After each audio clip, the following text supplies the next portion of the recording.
the pod, it asks for like descriptions and hashtags and crap. So I'm like, well, Facebook doesn't really get those, so maybe it'll work from Twitter. Who knows? Worst is it don't. But so how was the game? I mean, I saw the game, but like, I don't know. I've never been to Gillette, so what's the atmosphere like? Oh, it was fun as hell. Obviously, I mean, where we were was really cool for a lot of ways, but like you basically had access to everywhere in the stadium from where we were, because Fastenal does all the nuts and bolts and everything for the stadium. Okay. So that's who that's who I was there with, was my Fastenal rep. Yeah, I saw the thing above your head, the Fastenal, when you were in the suite. I saw the Fastenal writing above you. So that was really cool. We got, we were there at the stadium at 10 a.m. and allowed in Hey, at Luna. 10 a.m. Long time no talk. How you doing? Hi, Darlene. How are you doing? And just being able to watch the game, it's really cool when like you can feel the crowd. You know what I mean? I bet during that Ramondre Stevenson run, you guys felt the crowd. Yeah, and during that late holding call on the punt return. Yeah, we could really feel the boos there too. And then just like moving through that many people, like to go to the pro shop and things like that, it's all fun. It's all atmosphere, Yeah, last football game I was at was the Ravens-Chargers, and that was when Phillip Rivers was still playing. That's how long it's been since I've been to a football game. But I sat like at the 40-yard line, like 4 rows up, and I was wearing a LaDainian Tomlinson jersey. I was in Baltimore, so all the Ravens fans were giving me shit, and then they were yelling at Phillip because we were on the Chargers away side, and like Phillip Rivers is one of those guys when you yell at him, he yells back. Hi, Boogie, how you doing? I had jury duty this morning, so that was fun. Busy working and balancing life with pool. I mean, I'm glad you're doing well, and I'm glad, you're finding a balance between everything. And I'm really happy you found pool, and like actually doing billiards and shit is actually giving you something to do that you enjoy outside of the house. That's good. But yeah, I just wanted to ask you how the game was. Before we jump into NFL football, I think it's tomorrow. I'm not sure when. College football playoff standings are due to be released at some point here in the next day or two. The first round of them, as there's only 3 weeks left in the end of college football season. I lied. 2 weeks left. Hold on. I might be lying to myself. 3 weeks left. And then Army, Navy, but that doesn't count. So big upsets this week. We're only really, I think, I could be wrong. Air Force getting their ass kicked by Army was an upset, but like no one thought Air Force was really like meant to be in the top 25 before their random 9-0 run. So it's not that shocking they finally lost. It was shocking they got their ass kicked, but so they fell out. But the big upset of the week was Notre Dame. Notre Dame only lost by 8, but they were getting their ass kicked from the start of the game to the end of the game by Clemson. And normally you'd be like, oh, it's Clemson. No, Clemson was 4-4. Like, they're a bad team. So Notre Dame dropped from 12 all the way to 22. USC lost again, but they played USC played Washington. That's right. And a really good game. It was a really good game. But they fell out of the ranks with that loss being their third, I think, maybe fourth. Oklahoma lost to Oklahoma State. Yep. Oklahoma dropped all the way to 17th, which is about where I had them before the season. So they're right back where I thought they'd be. Missouri put up a fight with Georgia for a while. I was pretty impressed. Yeah, I paid attention to that because I was like, wow, this game's a lot closer than it should be. Yeah. Oregon State beat Colorado because, there's people out there watching Colorado. Yeah. Colorado picks up their 5th loss. They're still not bowl eligible. You got to win 6 to be a bowl team. Right. Arizona beat UCLA. So that's the team I wanted to talk about a minute. So I don't know if you know this. They have 3 losses. They're 6-3. They have won 3 consecutive games in a row against ranked teams, Arizona, to finally get themselves ranked. They have beat UCLA was ranked 25th or 24th, entering this week, and they beat UCLA. UCLA was ranked 19. 19th. There you go. Yeah. And then they beat Oregon State and Washington State in the weeks before. And Washington State, they beat 44-6. Like, they just hammered the crap out of them. And the week before that 3-game winning streak, they lost to USC by 3. They had been rolling, this Arizona team. So I actually am pretty happy they ranked them. I was a little nervous they weren't since they had 3 losses, but they wound up getting themselves ranked. Liberty got ranked. James Madison, of all teams, is still 9-0. That's ranked 21. Because around here, everybody talks about James Madison because it's not that far away from me. So constantly hear about it. I have friends that went to James Madison out of high school, went straight to James Madison. So they're all over Facebook about how good they're doing. So, but I don't know. I think the college playoff rankings are going to be pretty simply the top 4 are the top 4. You might see them put Washington in over Florida State, but there's no chance not Notre Dame, Ohio State, Georgia, or Michigan are going to be taken out in the college football rankings. Yeah, I just don't see it happening. Like Florida State, I can't remember who they were playing. They struggled with somebody this weekend too. At least for a bit. The end, they kind of pulled away. Pittsburgh, yeah, that's right. Because I had them on a DraftKings thing. I had them actually winning by the spread or covering the spread, which their spread was 28, and they didn't cover the spread. And I was like, you shits. Yeah, because I think that was the game I had on before I started flipping between that game and the Georgia-Missouri game. Yeah, but yeah. So, and yesterday I mentioned it before I talked about all the football stuff. NASCAR championship happened yesterday. The race season is over, unfortunately for me, because I have been just addicted. Ryan Blaney won the championship, finishing second in the race. So congrats to Ryan Blaney. And as a NASCAR fan my whole life, thank you to Kevin Harvick for a legendary career since he has decided to retire. It's pretty cool. They let his kids go get on the headset yesterday and tell him he was doing good and stuff like that while he was racing for his final race. I thought that was cool as fuck. Yeah, that's really cool.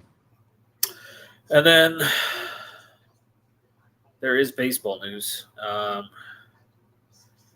Craig Counsell, no longer the Brewers manager. He is now a manager of the Chicago Cubs.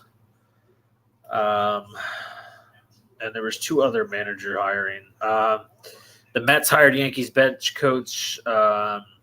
He's a former player, Mendoza, but I can't think of his first name. Carlos Mendoza.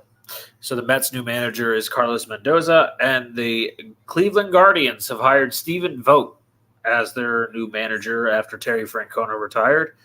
And if that name sounds familiar to any of you baseball fans, it's because he literally just retired 2 years ago from the game of baseball, and now he's a manager. But so 3 manager hirings, no big names have moved. Trout hasn't been traded, and Ohtani's short list is 3 teams. Not really much other news yet in baseball. But Ohtani's 3 teams. Dodgers. They got the players. 7 players got their qualifying offers. Yeah, Ohtani being one of them. Aaron Nola, Blake Snell from the Padres, Sonny Gray from confused me. From the Twins, Matt Chapman from the Toronto Blue Jays, Josh Hader from the Padres, and Cody Bellinger of the Chicago Cubs. Qualifying offer is currently valued at $20.325 million. And Ohtani's is 30. At least that's what it says. No, 20, I don't know. So they have until November 14th to decide whether they want to go to their team for a 1-year deal. Now, I think Bellinger declined his player option, so I highly doubt he's going to take this option. Right. And Ohtani has clearly made a statement. He doesn't want to play for the Angels. So don't see him taking that option. Okay, so teams. What I didn't know is this: teams that exceeded the competitive balance tax in 2023 and sign a player tied to the qualifying offer will lose their second and fifth highest selections for the upcoming draft and will be docked $1 million from their international bonus pool. Interesting. I didn't know that either. So that means Harley. they Good. okay, but revenue sharing recipients lose their third highest draft picks. The rest lose their second highest draft picks and are docked 500,000 from their international bonus pool. So everybody gets penalized by signing these guys. Interesting. I didn't know this. I didn't know that either. That's pretty cool. Not that I think certain teams really care. Yeah, I don't think so either. I'm looking at the. Oh, and they can only get it once in their entire career. It's like you could never make a qualifying offer to Ohtani again. I mean, it makes sense. Like, can another team, if he signs with another team, or is that it? Donezo. It says in their career. Oh, okay. So the Angels doing it would make it so no one else can do it. Right. All right, that's interesting. Pretty neat. That's real interesting. All right, so we got a lot of football to break down today. Steelers Titans Thursday Night Football. I don't know how the Steelers keep winning football games. I don't get it. I just don't. A good defense. Yeah, I mean, it's realistically it. It just frustrates me that they just are so unpredictable. Like every week, we're like, I don't know if I can trust the Steelers, and then their defense goes, but we have it, and it's just unbelievable. I don't even know what the final score was, but I know they beat the Titans. Will Levis threw 2016. 2 interceptions, 1 interception. I thought it might have been 2, but I'm not sure. He went from looking really good to having moment 1, just 1. Oh, 1. Yep. But he's interesting. Well, he's got raw arm talent, right? Like he just has so much confidence in his arm, which I love to see. But he seems to only be good down the field. Well, he's kind of got that Trevor Lawrence thing, right? Where he's got a cannon for an arm, but he has no touch. Yeah, it's fixable, but I don't know if it's fixable with Mike Vrabel. So yeah, I don't know. Fixable in Tennessee in its current form. Even a blind squirrel. I don't know what that was a reference to. I lost you, Boogie. But look, I don't know. Will Levis looked all right until that pick at the end of the game, but that was going for a game-winning play against the top-level defense as a rookie in his second game. So you got to cut him a slack. And Kenny Pickett just continues to be the most below-average mid-quarterback I've ever seen in my life. I don't get it. Never trust the man with 2 gloves, you know? I just the Steelers have the chance to go to a Super Bowl in the next couple of years, but their problem is they can't elevate without a better quarterback. They have the talent elsewhere. The running game, I'm not the biggest Najee guy, but when he's running with Jalen Warren fairly evenly, I think it works out. I don't know. I just don't understand the Steelers at all. They do have a crisis because they have a very drama queen filled wide receiver who's not getting the ball, and he is starting to throw fits. In George Pickens, 2 weeks in a row, he has been shut out. Last week was 1 catch for 18 yards, and this week I don't even think he had 2 catches for -1 yard. Yeah. And I don't know if he's fixed it, but a couple days after this game, he went online and removed all of his Steelers stuff off of his Twitter and Instagram. So, here we go. Diva wide receivers. Steelers winning even. Yeah.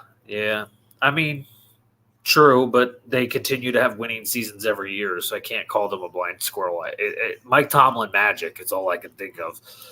But yeah, I mean, he's really losing his mind about these not getting enough, yards. He was targeted 5 times. I don't know if it's Pickett missing him. I don't know what it was. He had 5 targets in this game, only 2 catches, -1 yard. Last week was the 1 catch for a touchdown, but only 18 yards.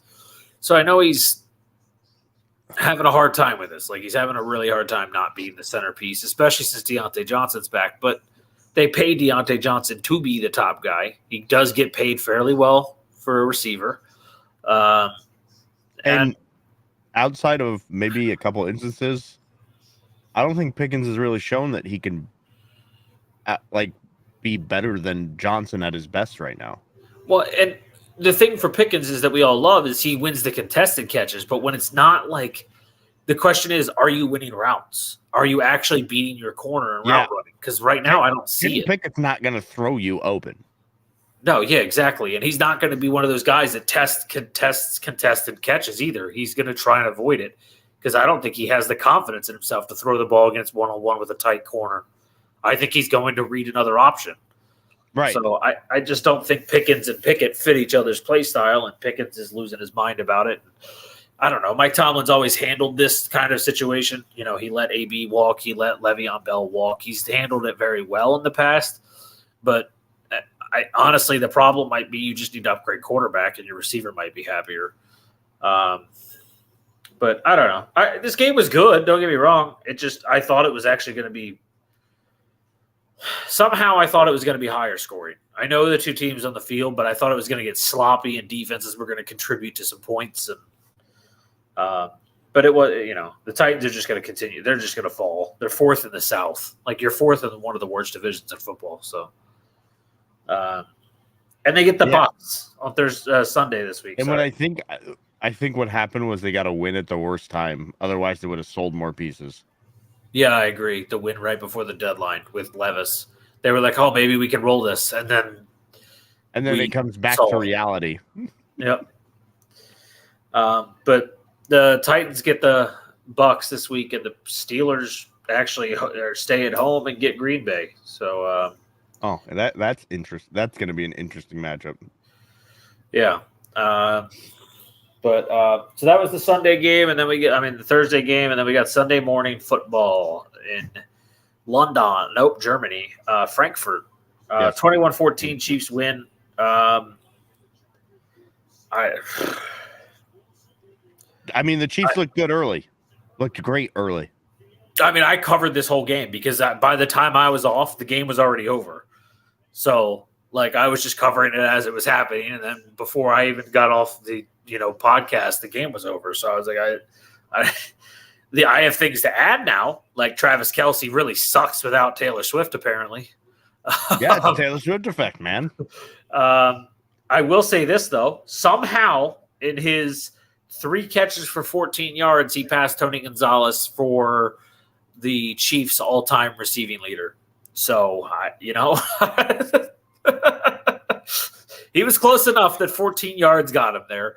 But, man, Patrick Mahomes did an interview after the game where he said, we might have the best defense in the entire league, and don't worry, Chiefs fans, will figure out the offense. Dude, you're 9 weeks in and you haven't figured out the offense. You might not. You really might not. Look at the receiving on the box score. Noah Gray, 3 for 34. Sky Moore, 2 for 33. Jerick McKinnon, 2 for 22. MVS, 2 for 22. Kadarius Toney, 1 for 18. Rashee Rice, 2 for 17. Travis Kelce, 3 for 14. Justin Watson, 2 for 15.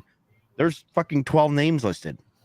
And if you look at them, all of them have more than half of their yards in 1 catch. Right. He doesn't have anyone that can consistently just go out there and put up yards. He has big plays, and that's it. And you're not going to beat good teams. And people can go, the Dolphins, they're fine.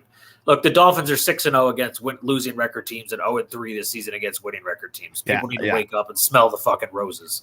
The Dolphins are going to be a team similar to recent history Dallas Cowboys. They beat everybody. They beat everybody. They make the playoffs, and they get bounced in the first round. They just have they don't fight. They're no muscle. They're no physicality. All speed team. I said it in Dylan and Durf's chat yesterday.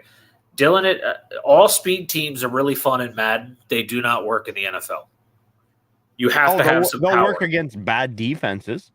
Yeah, you have to have some physical power to beat some of these big teams. But you're not going to beat any of the guys that are going to be top dogs in the playoffs. Yeah. I mean, imagine if the Chiefs actually had an offense. This game wouldn't have been close. Oh, this would have been, 41-14. And I'm not saying it's just the passing game. They don't have running backs. Pacheco's not great. He's not terrible, but he's not a true one. And I think that's part of the problem.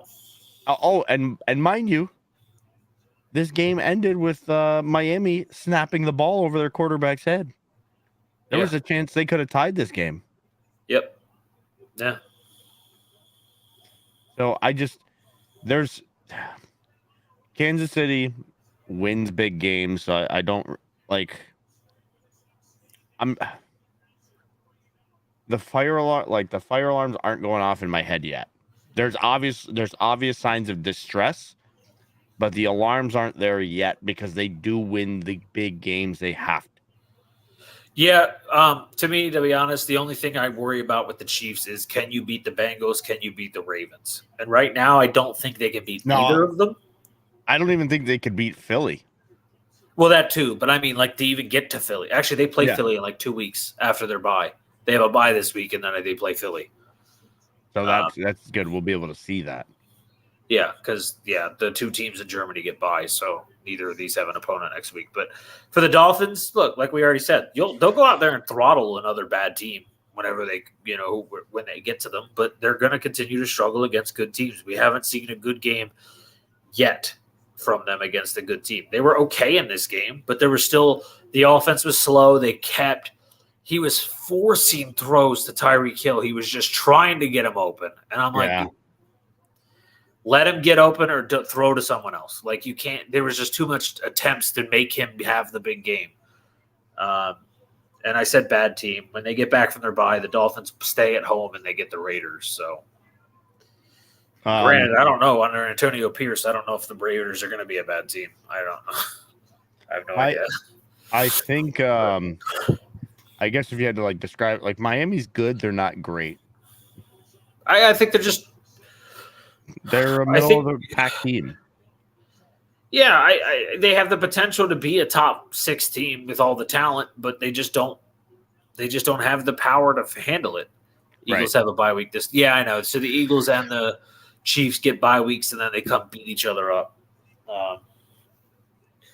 It'll be a good game. I'm actually really excited for that game in 2 weeks, but I'm hoping it's prime time. I'm actually going to check that before I move on. If it's not, that's a disappointment. It is Monday Night Football. Sweet. But, so there's the London game, or Germany game. I keep saying London because it was still the same time. My brain hasn't registered that. That's not the last game over there, is it? No, next week it's you guys and the Colts. That's what I thought. I was going to say I thought there was one more. I couldn't remember. Pat's Colts this Sunday. But anyway, Vikings Falcons is the first game I talked about yesterday. I actually went on a little rant in this game before it. We both took the Falcons. You took the Vikings preseason. Vikings win this game with Josh Dobbs' miracle. I don't even know. He only knew about half the playbook. He wasn't the starter. He didn't know half the players on his team again, and he just, even after a couple mistakes early in his time in the game, he just stayed settled in and played good football and won the game. Man, what a hit that was. Holy shit. Oh, my sweet Jesus. Bye. Have a fun touchdown. All right. Hey, look at the hoodies they're wearing. Oh, those are cool, though. I'm not going to lie. They have the military, the support NFL. Oh yeah, the veterans, because Veterans Day is 2 weeks away. Yep, next Friday. I don't know. Day off work. I don't know. But so Vikings win 31-28 in this game, move to 5-4, stay in the playoffs. Falcons fall to 4-5, fall out of the lead of their own division. And Heineke was just what I said he would be during the podcast yesterday. This Saturday. Okay, so yeah, Friday off. Man, Jonnu Smith went off. Jordan Addison did not exist in this game. 5 for 52, not great. Josh Dobbs was the leading rusher because Madison's terrible. It was funny because Madison had that catch, and it looked like he was going to have an okay day. Yeah, he's good out of the backfield as a receiver. He's kind of like Rachaad White, where he's pretty good out of the backfield as a receiver, but he's not great. He's got slow feet getting through the hole. Yeah, and he was good with Dalvin Cook because they were kind of similar. But that's exactly the problem is he's kind of similar to Dalvin Cook, and look where Cook is now. Yeah. So, look, this game was very entertaining. Don't get me wrong. Very entertaining. But I have a couple things that I theorize now. I found out today Arthur Smith's dad is the founder of FedEx. Yes. So I'm assuming the reason he's keeping his job this long after being a very middle manager is because the owner of the Falcons is Arthur Blank. And for those who do not know who Arthur Blank is, he owns Home Depot. So maybe Arthur Smith's dad is getting him some deals with FedEx to make life a lot easier. And Arthur Smith is just a valuable asset. I don't know.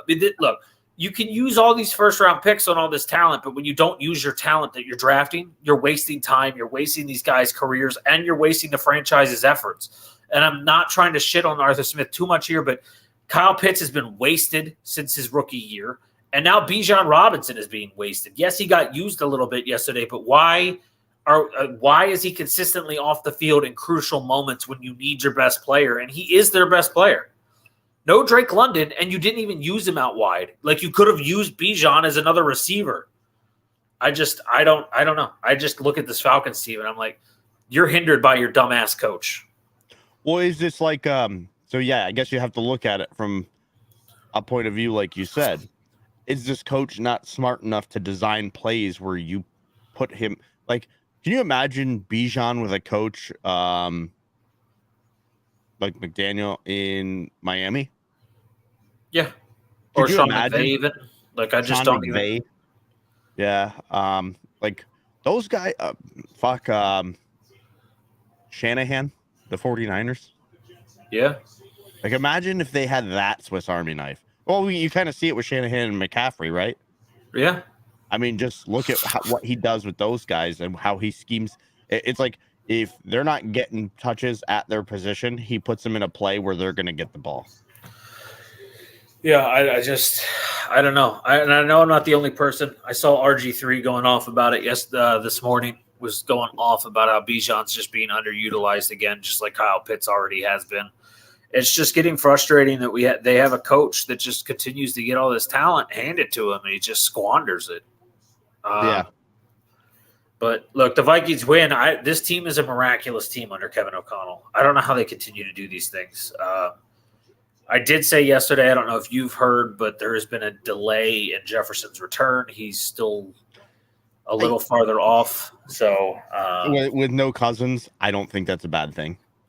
I don't either, but I know that they actually think they have a playoff hope. And they could. They're still in the playoff spot right now. They're the 7th seed, so they're trying to hold on to it. But I think they'll come back to reality now that Dobbs is the quarterback. We all have film on Dobbs, so things will start to even out again.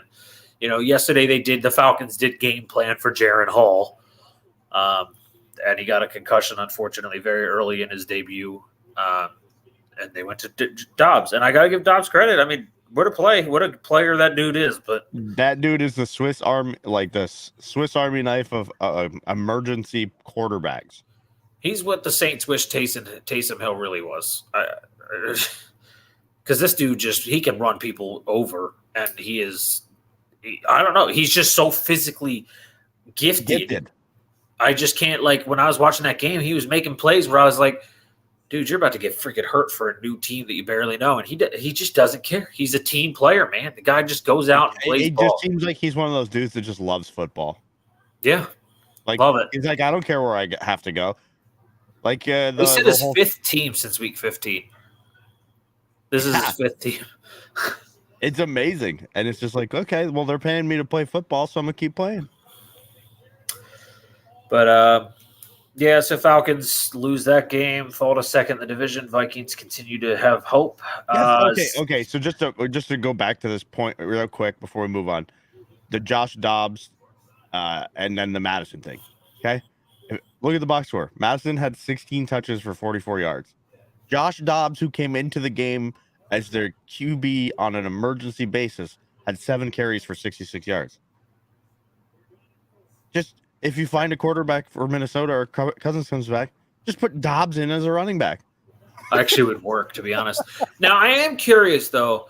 The NFL voted to give everyone an emergency third quarterback, so they don't count as a roster spot.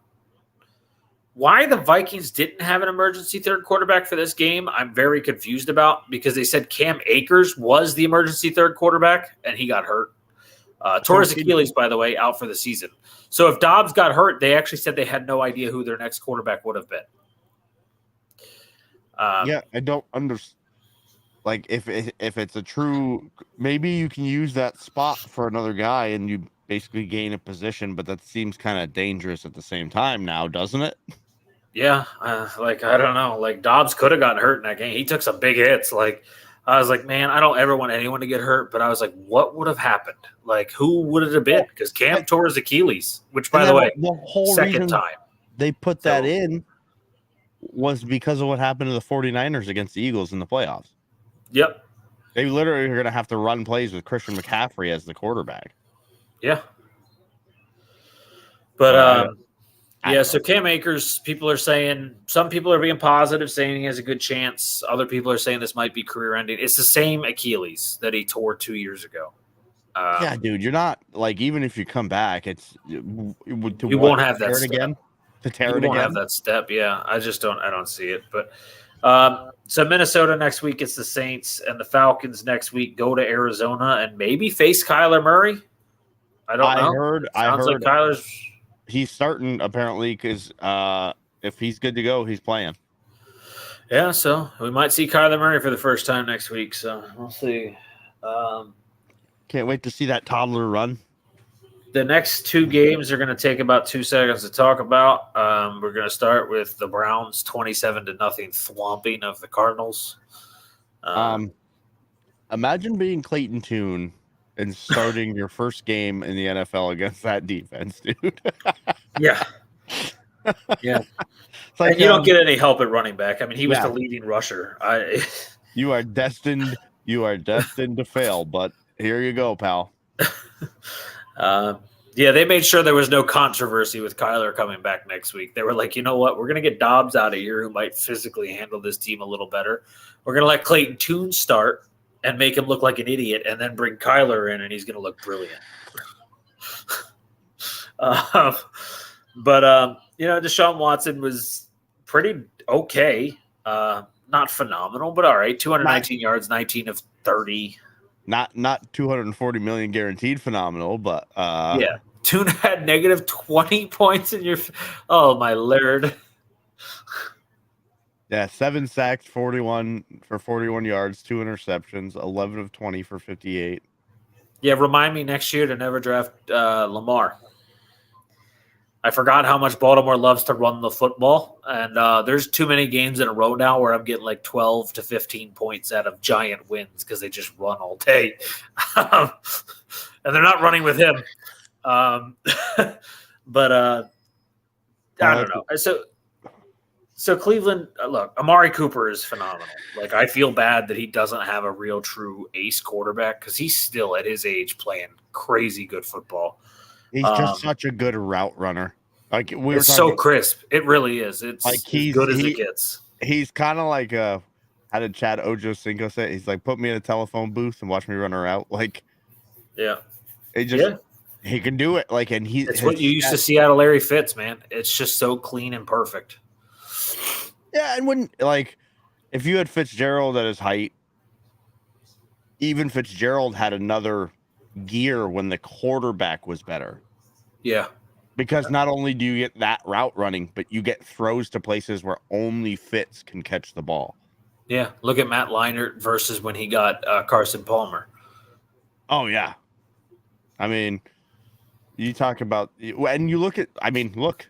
Randy Moss was middling until he went to the Patriots. Yeah.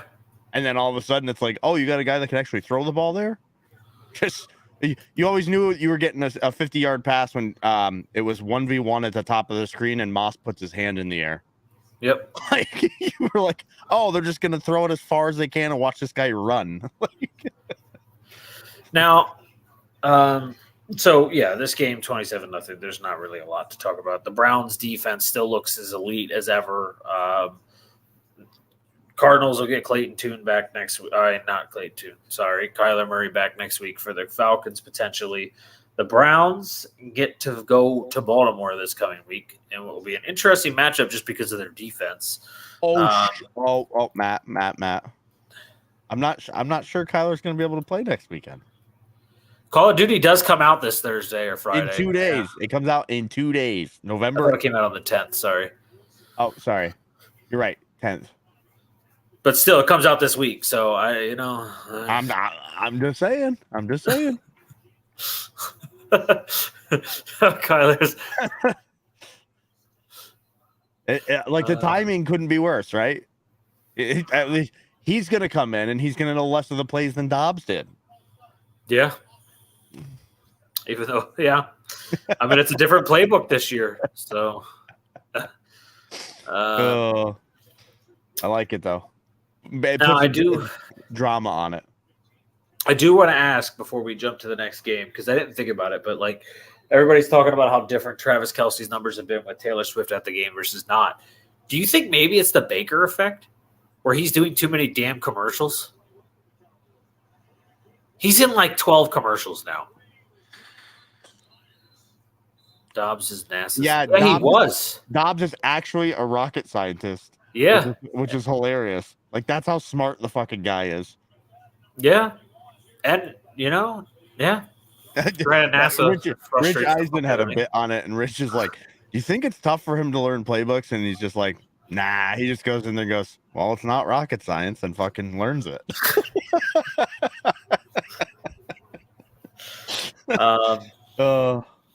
Yes, I think that's it. Like, the whole thing with having to get a more private house.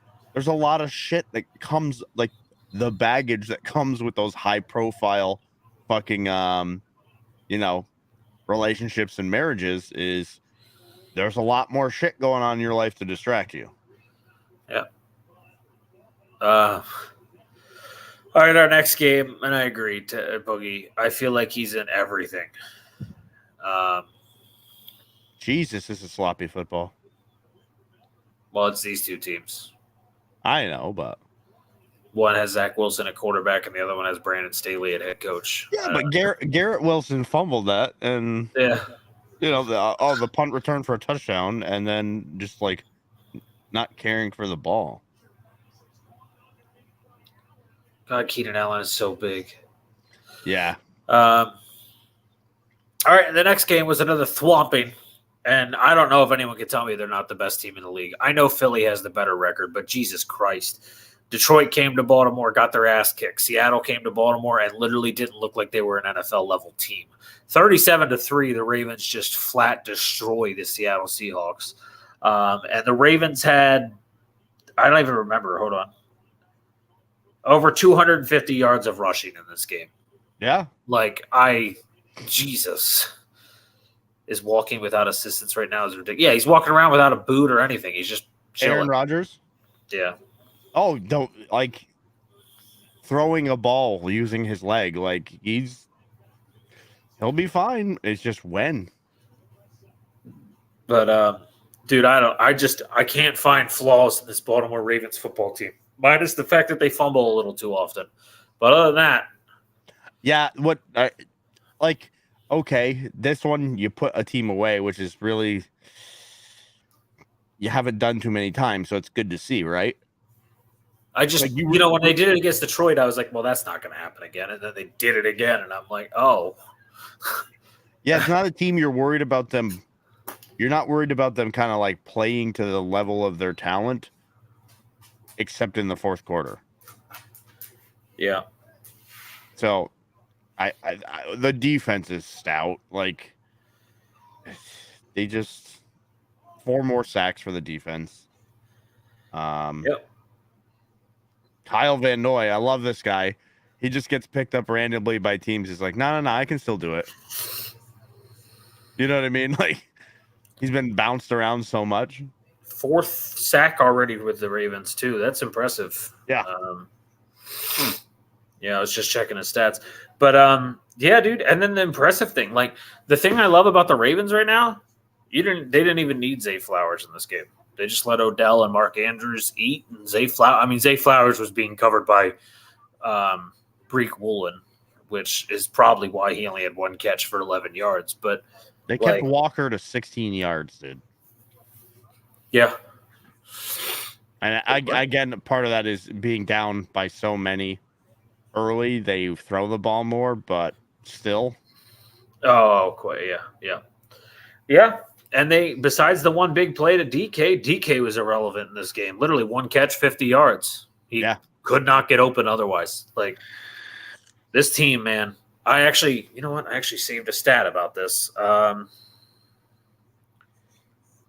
Just because of how impressed I am by the Ravens right now. The 2023 Baltimore Ravens defense is allowing a touchdown on only 8.7% of opposing drives. Since the stat has started being tracked in 2000, the only team to ever have a lower percentage of touchdowns allowed on opposing drives is the 2000 Baltimore Ravens. Wow. So in 23 years, they're the best defense on stopping touchdowns in the NFL. I'm like, I know, and I'm friends with a couple of Chiefs fans, and a lot of them are like, we're not worried about the Ravens. Lamar will choke. Right now, I think they're the team to worry about. The Ravens. Like, because it's not just Lamar. That run game is insane. They can run with anybody. They just pulled out some random rookie they elevated from the practice squad when Dobbins went down, and he had 9 carries for 138 yards. Like, I look at this team and I just don't see the holes. So I don't know. I'm thoroughly impressed. The Seattle Seahawks, I don't know. I thought I'd see a better game. Me and you both said they would cover the 6.5 point spread. They did. Yeah, I thought we were going to see the better side of the Seahawks, but apparently they just got demoralized. Yeah, I was very deflated watching this game because Baltimore news station said we're like talking about this game and like this could be a Super Bowl preview and stuff. And I was like, I could see it. And now I'm like, okay, Seattle might not handle the big teams. I don't know. Because that was rough. Seattle gets the Commanders this coming week, though, and Lamar and the Ravens, like I said, host the Browns, which will be tough. They're not good against the Browns. Lamar is statistically very bad against Cleveland. Well, and you're not going to be able to just run the ball against the Browns. No. You won't be able to have your way on the ground with them. So, again, if you get Flowers, Odell, and Andrews working, you really don't need to. But yeah, are you going to have enough time to get them the ball? That's it. That's the question, because that's really what it is with those guys. Is do they get penetration and throw off the timing and disrupt timing? We got some good amount of people in here, and I want to see what Boogie and Tesco and you all think, because I know you guys all play fantasy football. Is it just me, or has this been the most like frustrating fucking fantasy season of all time? I feel I have no consistency anywhere. Right. And it's hard to play guys like be like, this guy's going to be good this week. And I guess that's part of it, right? Is like picking it, but it's so random who's going to go off. I just like even Travis Kelce now. I'm like, are you actually a guy I can guarantee? Like all the way up until this week, I've been like, you can't not start him. Now I'm like, maybe there's games I have to debate this. So in our league, the only thing I have going for me is that I have the best wide receivers, all of them.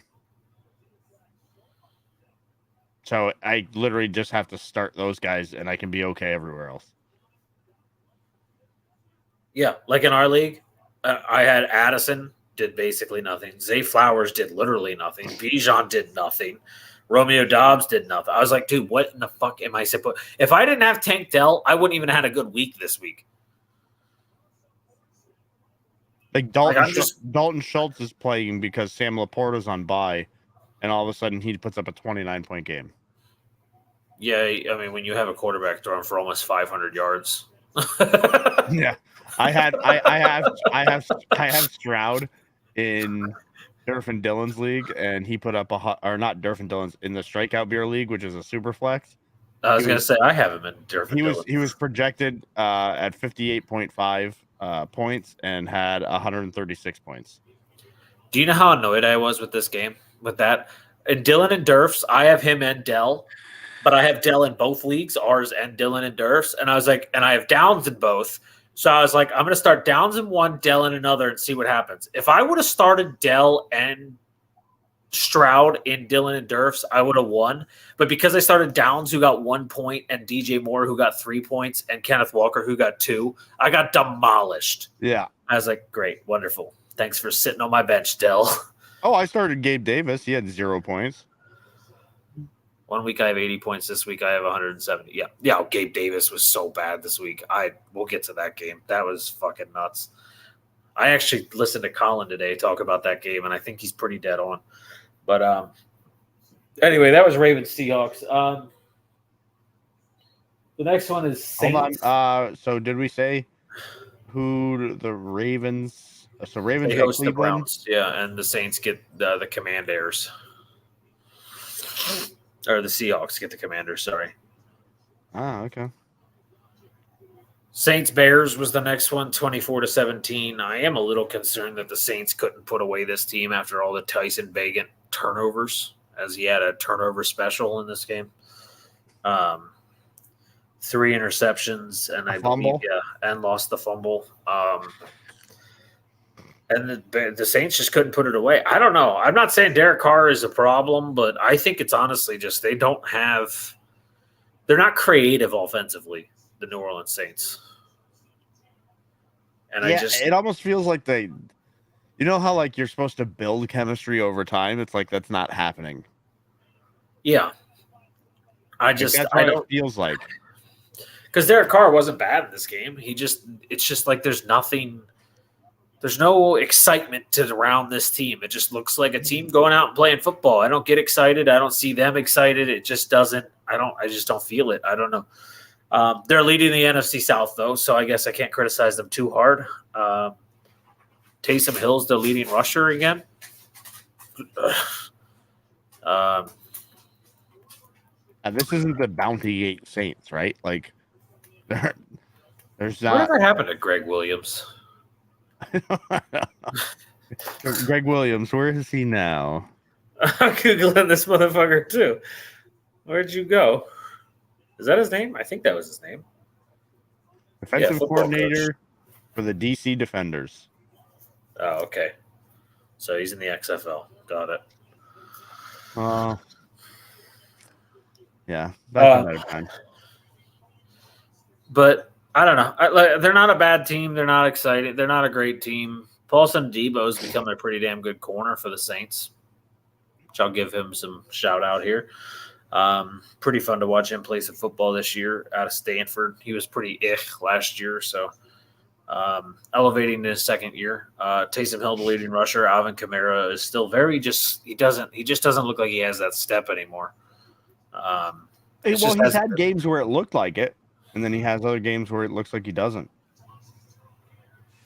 Oh, Eckler just ran over his own left tackle to get to nope, not the end zone. Damn it. Yes, I don't believe you're right, though, and there's a flag on the field. But, Derek Carr didn't turn the ball over. He was clean in this game, which is big steps. They need to make sure he continues to be clean with the football. And the Bears, I don't know, enjoy Drake May, I guess. As now the Cardinals are back in the pole position for the number 1 overall pick, and I'm seeing people, and I actually think this might be accurate. PFF projected it, and I think they might be right. The Giants might trade with the Cardinals to get the number 1 pick. I mean, now it makes sense. And Caleb Williams said the Giants are on his list. Yeah, I mean, I don't know what you'd have to give up because you'd only have to move up 4 spots. So, and it's not probably not give up too much. You have an out on the Daniel Jones contract after next year, right? And he's going to be out with an ACL. Wait, what? Did I miss news? Daniel Jones tore his ACL this weekend. Oh, I did not know it was that severe. I did not know that's what his injury was. Or that's at least what it was feared. I haven't seen any confirmation. The Let me news would see. have been today, I guess. I just didn't even think about it, to be honest. I watched him try and get up and make So another 8 play. hours ago, Giants QB Daniel Jones has 8 season-ending torn ACL. Yeah, I mean, realistically, it's the time. It's time. And I don't know what Tyrod's injury is. I have no idea. He wasn't available, so I don't know. Tyrod? Yeah, he wasn't available this week, so I don't know what they're going to do moving forward. Call up Carson Wentz. Rib cage for Tyrod. Yeah, I knew that. I meant, like, I didn't know if it was severe enough that he's still going to have to miss more time. Like, if they're going to be stuck with Danny DeVito. That's not his name. It's TD. Tommy DeVito. He wears that gold chain that says TD with a football. If that isn't New York, I don't know what is. All right. God damn, Danny DeVito playing quarterback. So yeah, anyway, Tyrod was put on the IR. Yeah. So their issues are just going to continue. Cole Kmet had a great game though in this game with the Bears. Yeah, he did. Couldn't really run the football, but Donta Foreman found a way. Averaged 4.2 yards a carry for 83 yards. So the Bears they're going to continue to struggle. They're not a good team. But hey, they signed Montez Sweat to a 4-year, $98 million deal. Oh, I talked about this yesterday, but no one had an opinion. I'm curious of yours. So I don't know if you heard when he was traded. They tried to get a deal done 2 days later on Thursday, and he said no. He wants to sit down and talk about the direction of the team first. And then 2 days later, he signs this 4-year, $98 million deal. Do you think that was him actually knowing what the future direction of the team is, or do you think they offered him so much money that he was like, I can't turn it down? Okay. In this season alone, this is the most sacks he's ever had in his career. Yes. Okay? Yeah. I think it was, I mean, these guys all want to talk bullshit, but it comes down to money. Okay? Like, these guys, it could all go away in an instant for them. So as soon as you get money that's guaranteed to give you $70, $80 million, you're like, yeah, I'll sign that. The Bears have no direction. They keep signing defensive players to big contracts, thinking they're going to be the 85 Bears again. That's not the direction of the league. Your starting quarterback might be better suited as a tight end or like a Taysom Hill in Justin Fields, because he certainly can't throw the fucking ball. So now you're back to square one at your quarterback. You have literally one offensive piece, and your coaching staff is terrible. Horrendous. Matt Eberflus is a fucking idiot. So it's like, what direction? You know what he learned? The direction is going to stay the same. This train has no tracks. And he's like, fuck it, I'll take the money. Yeah, I mean, he wasn't going to get 4 years, $98 million from anybody else. No.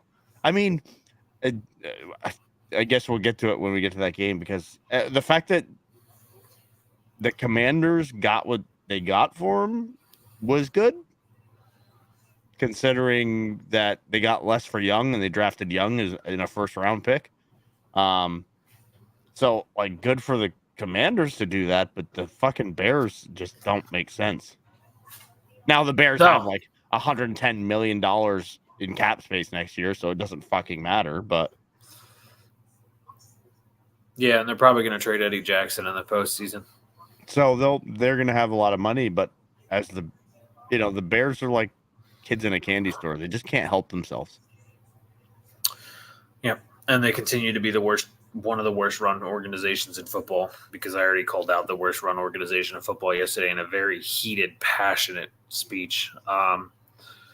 But anyway, the Bears get Thursday night football against the Panthers. Hold on to your butts, but we get Bears-Panthers on Thursday.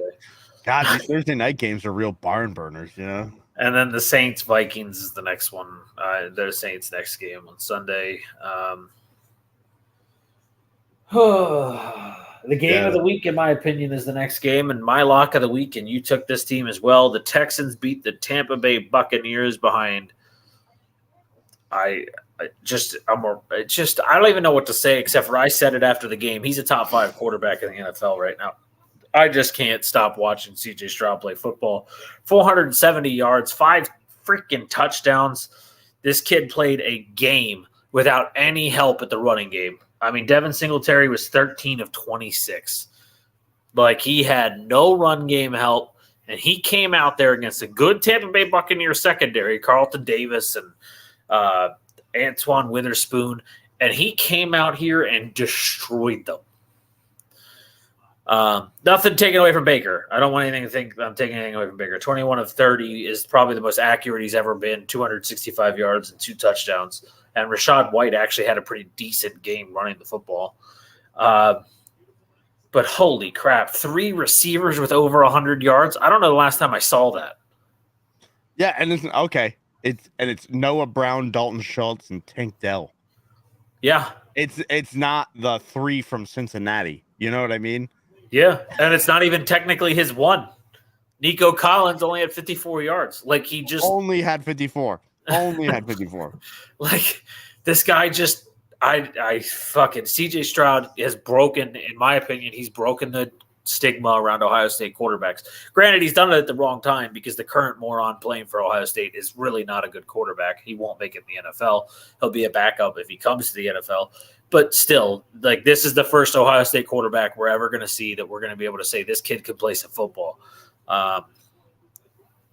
As a rookie, he's doing things you wouldn't expect, especially with a new head coach. Like, not just to him, but to the organization. A new offensive coordinator. Like, everything's new in Houston. And we see that they're going to have ups and downs. Like, we saw it last week against Carolina. But the way he played this game, and with 46 seconds left and 2 timeouts to come down and drive this game-winning drive, that was awesome. That was freaking awesome. So he actually set the record for a rookie passing single game. Yeah, he passed Luck. Yeah, 455, I think. It was either like 455 or 422. That might be closer to it. But and the big news in this game, because the media just doesn't want to talk about CJ Stroud, the news all week, all day yesterday and during the game was they don't have Kaimi Fairbairn, so we got to see Dare Ogunwale, their third-string running back, kicking a field goal. And I'm like, it's a cool story, but how about the kid doing what he just did on the field as quarterback? I mean, but and like, you did. If you see some of those throws, you're like, holy shit! Like, yeah. There were just some that were like deep and on a line. I was like, yeah, okay, he's like by far the best fucking rookie quarterback right now. Now, we didn't get to see enough of Richardson, but I'm betting you're not going to see those throws. You might see a couple of them out of Richardson, but you wouldn't see them put together like that. One of those I don't remember which one it was, but one of the ones to Tank Dell along the sideline, over the shoulder, literally perfect. That's exactly the one I'm thinking of. I was like, I don't know how you do this as a freaking rookie in the NFL. I don't get it. Well, and we've been pretty. I know you've been critical, and I've been fairly critical. Ohio State quarterbacks, because they get track stars for fucking wide receivers, they generally look much better than when they get to the NFL. Yeah. Like, if you look at what Ohio State does right now, who do they have at wide receiver? Oh, the best wide receiver in the fucking country. Like, yeah, a guy who, when he comes to the league next year, will be a 1. He won't be a 2. He will be a 1. Yeah, like it's like hold on. So when it's kind of the Alabama quarterback thing, right? You just have to be a mediocre quarterback to go to that school. Yeah. So it's kind of mind blowing, but seeing what he put together in that game, and again, the Bucs defense isn't a defense to just be like, well, they suck. No, they don't. Like, no, they're pretty against a good defense. Yeah. Yeah. I was mind blown by CJ. I like, Dot was enjoying a football game, and I texted him and I was like, when you get a minute, look at Stroud's numbers. Like, I was watching them. Well, one, I was watching them in fantasy because I got my phone in front of me for fantasy, and then in the box they had fucking Red Zone on one of the TVs, so you could see what was going on in other games while the game was happening. Get her fish, I guess. I don't know.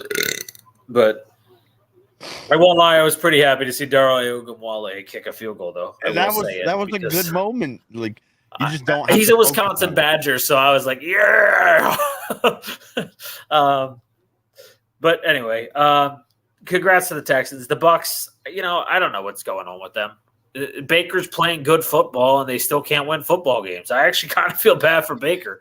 And I feel bad that they're doing that because, like, they're taking themselves out of pick range.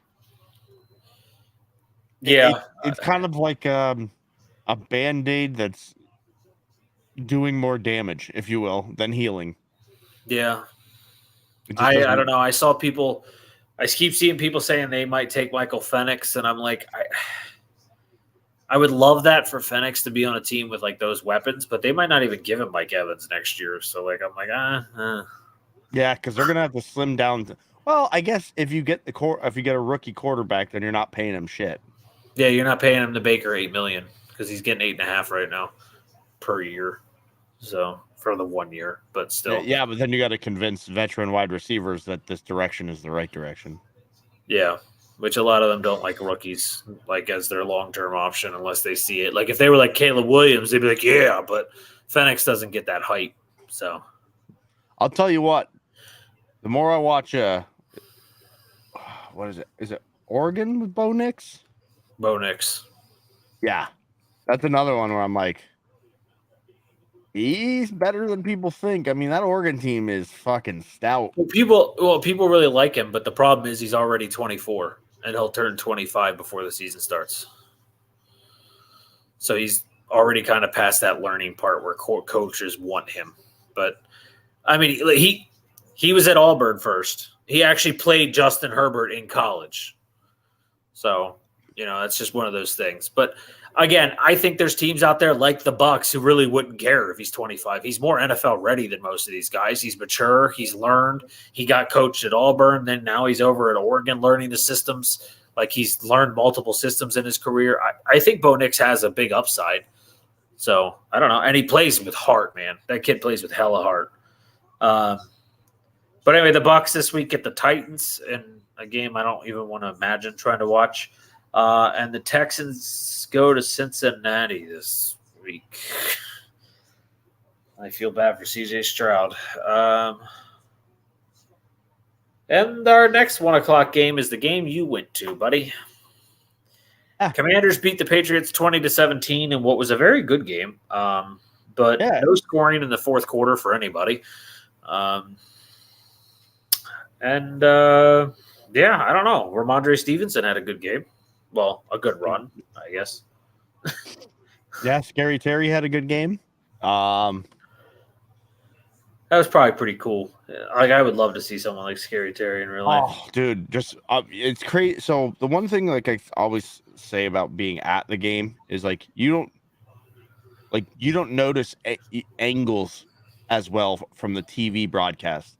Like seeing the way the ball is arcing in person and where these guys are catching the ball, where they're fucking spinning, you're like, oh, there's no way I could ever do that. Like, yeah, you're just like, oh yeah. That's why he's a fucking professional athlete. Like, and it's just like I said, the atmosphere was great. Honestly, I don't fault Mac Jones for that last interception. The wide receiver, it was thrown to a good spot. It was low. The wide receiver actually tipped it up when he went to catch it, because otherwise I thought it was going to overtime. Yeah. No, I thought you guys actually. And I was in the booth with a diehard Commanders fan. So he was having the time of his life. And it was a fun game. Like, even though, like, what was glaring to me being there was seeing Mac Jones have a open wide receiver and miss him by 5 fucking yards long. Yeah. I was like, oh, he's definitely not it. There was moments where I felt like I'm starting to feel where Mac is, like, we're saying give him a break and stuff, but then there's moments where he does things like that, and I'm like, maybe he really just isn't it. Like, he would be a really good backup, but I don't know if he's really a franchise quarterback. Like, he would be one of those backups you really wouldn't mind having, but I don't know if you'd call him a franchise QB. Yep. Brian Robinson had a pretty good game. Kind of more of a like rough sledding type of running where he was just pounding it in and getting as much as he could. Big physical man. He is a big dude. Obviously, the Ramondre Stevenson run was kind of like electrifying. Like seeing it build and then hearing the crowd was cool. Yeah, 6'1", 234. Sorry, just wanted to check. Yeah, Brian Robinson's a big man. Oh yeah. Yeah, and then I was surprised Washington didn't get a sack, but you just traded away your 2 pass rushers. So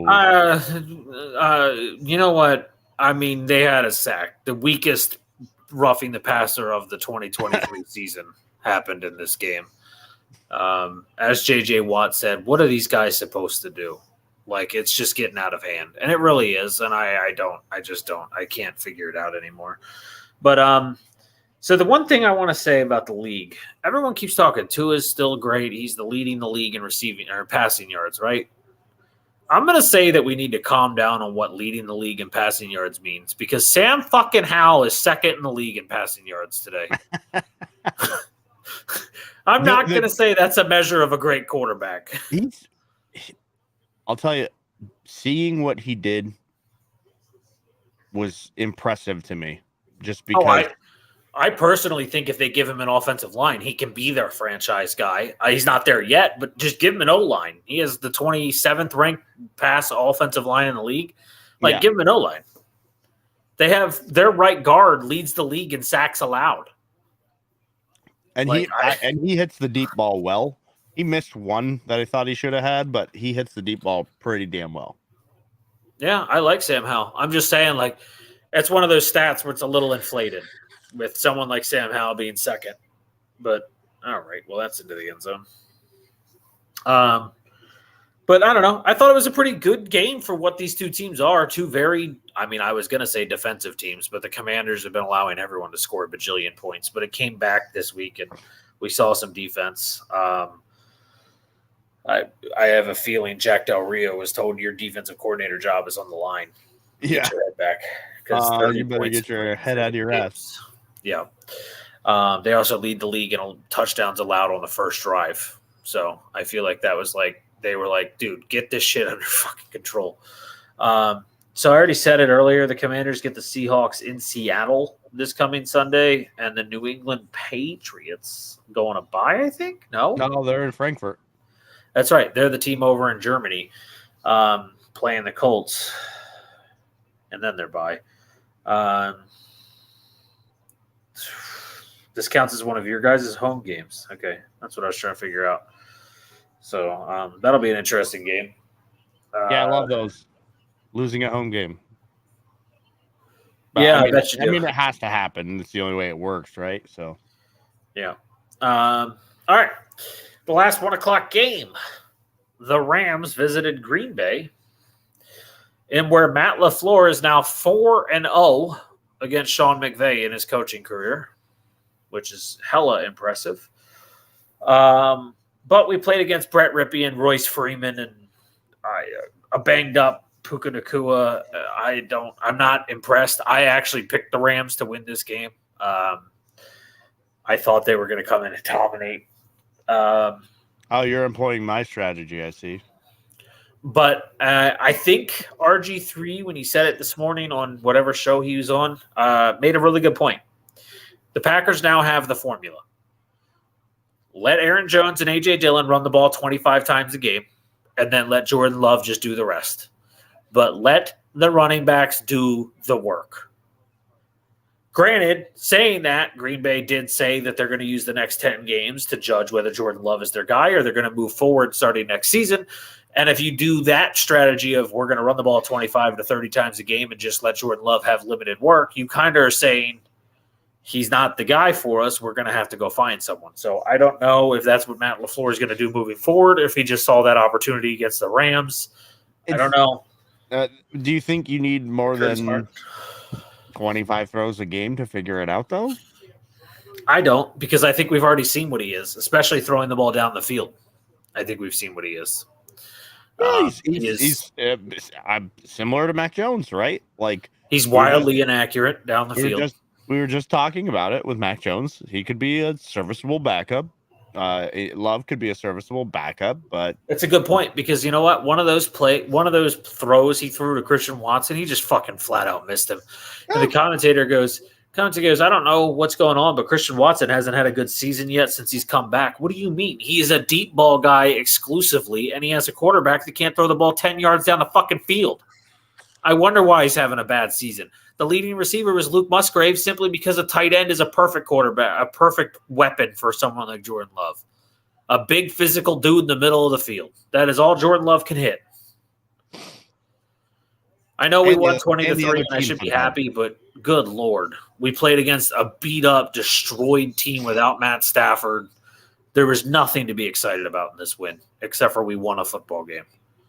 And now we get to go play Pittsburgh's defense, who's going to eat Jordan Love, because J.J. Watt is going to sit against Zach Tom and make Zach Tom look like the bitch he is.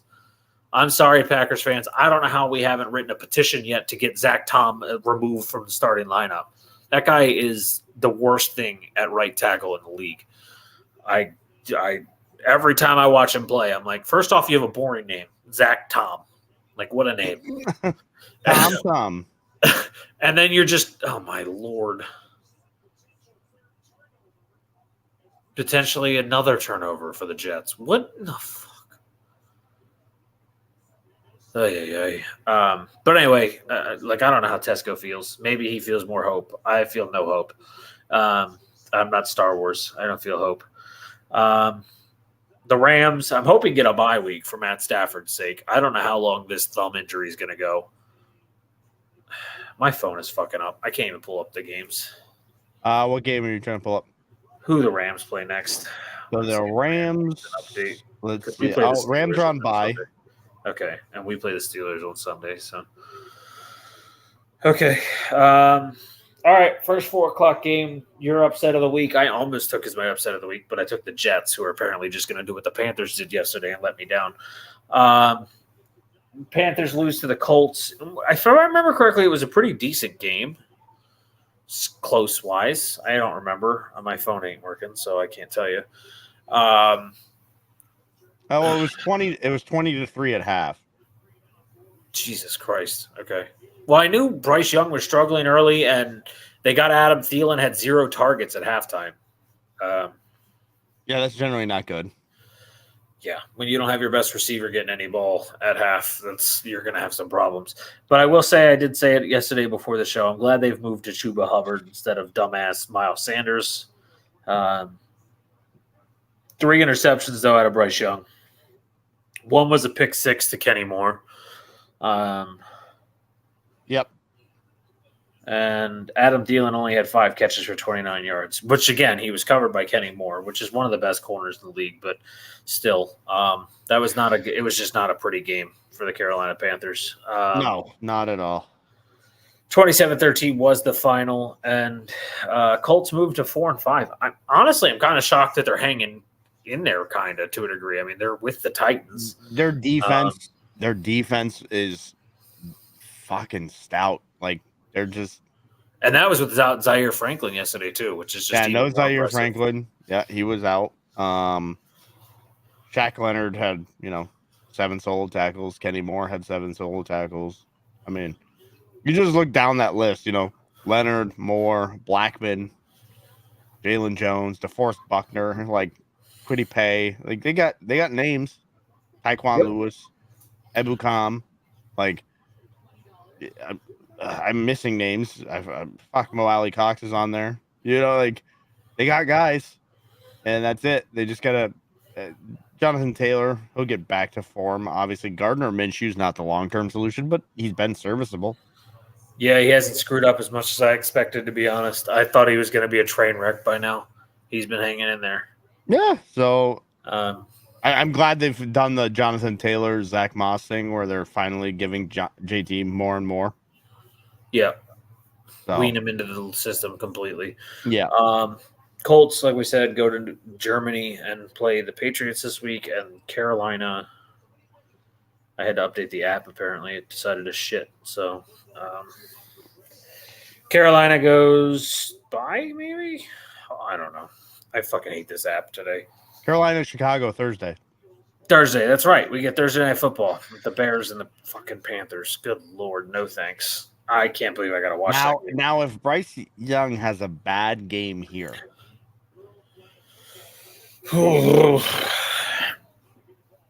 I'm not going to say you give up on him. No, but I don't think you give up on him, but like mentally, where do you put him? You know what I mean? Like, I just sit down and have a conversation with him, say, hey, we were trying to get you some reps. We're trying to get you in the game, but we want you to also learn the game. And we think maybe the easiest way to learn is from a veteran quarterback. And we're going to have Andy Dalton place him for the next couple of weeks just so you can get some learning from a veteran like him. Like, I know it won't be happening, but like it right now, for his own sake, if he loses another game in a really bad fashion, it might be best for his mentality to sit down and have a conversation with him and just be like, well, you're our guy going forward, but the easiest way to learn in this league is to sit and learn a little bit, not just be thrown into the fire because you lose confidence and then you really don't learn because then you just start thinking you suck. Because I know they're men, but they also do have – they have the same thing we all do, have self-doubts, regardless of the top-level athletes. Everyone has self-doubts. And when you continue to struggle and lose the games, it starts to build up.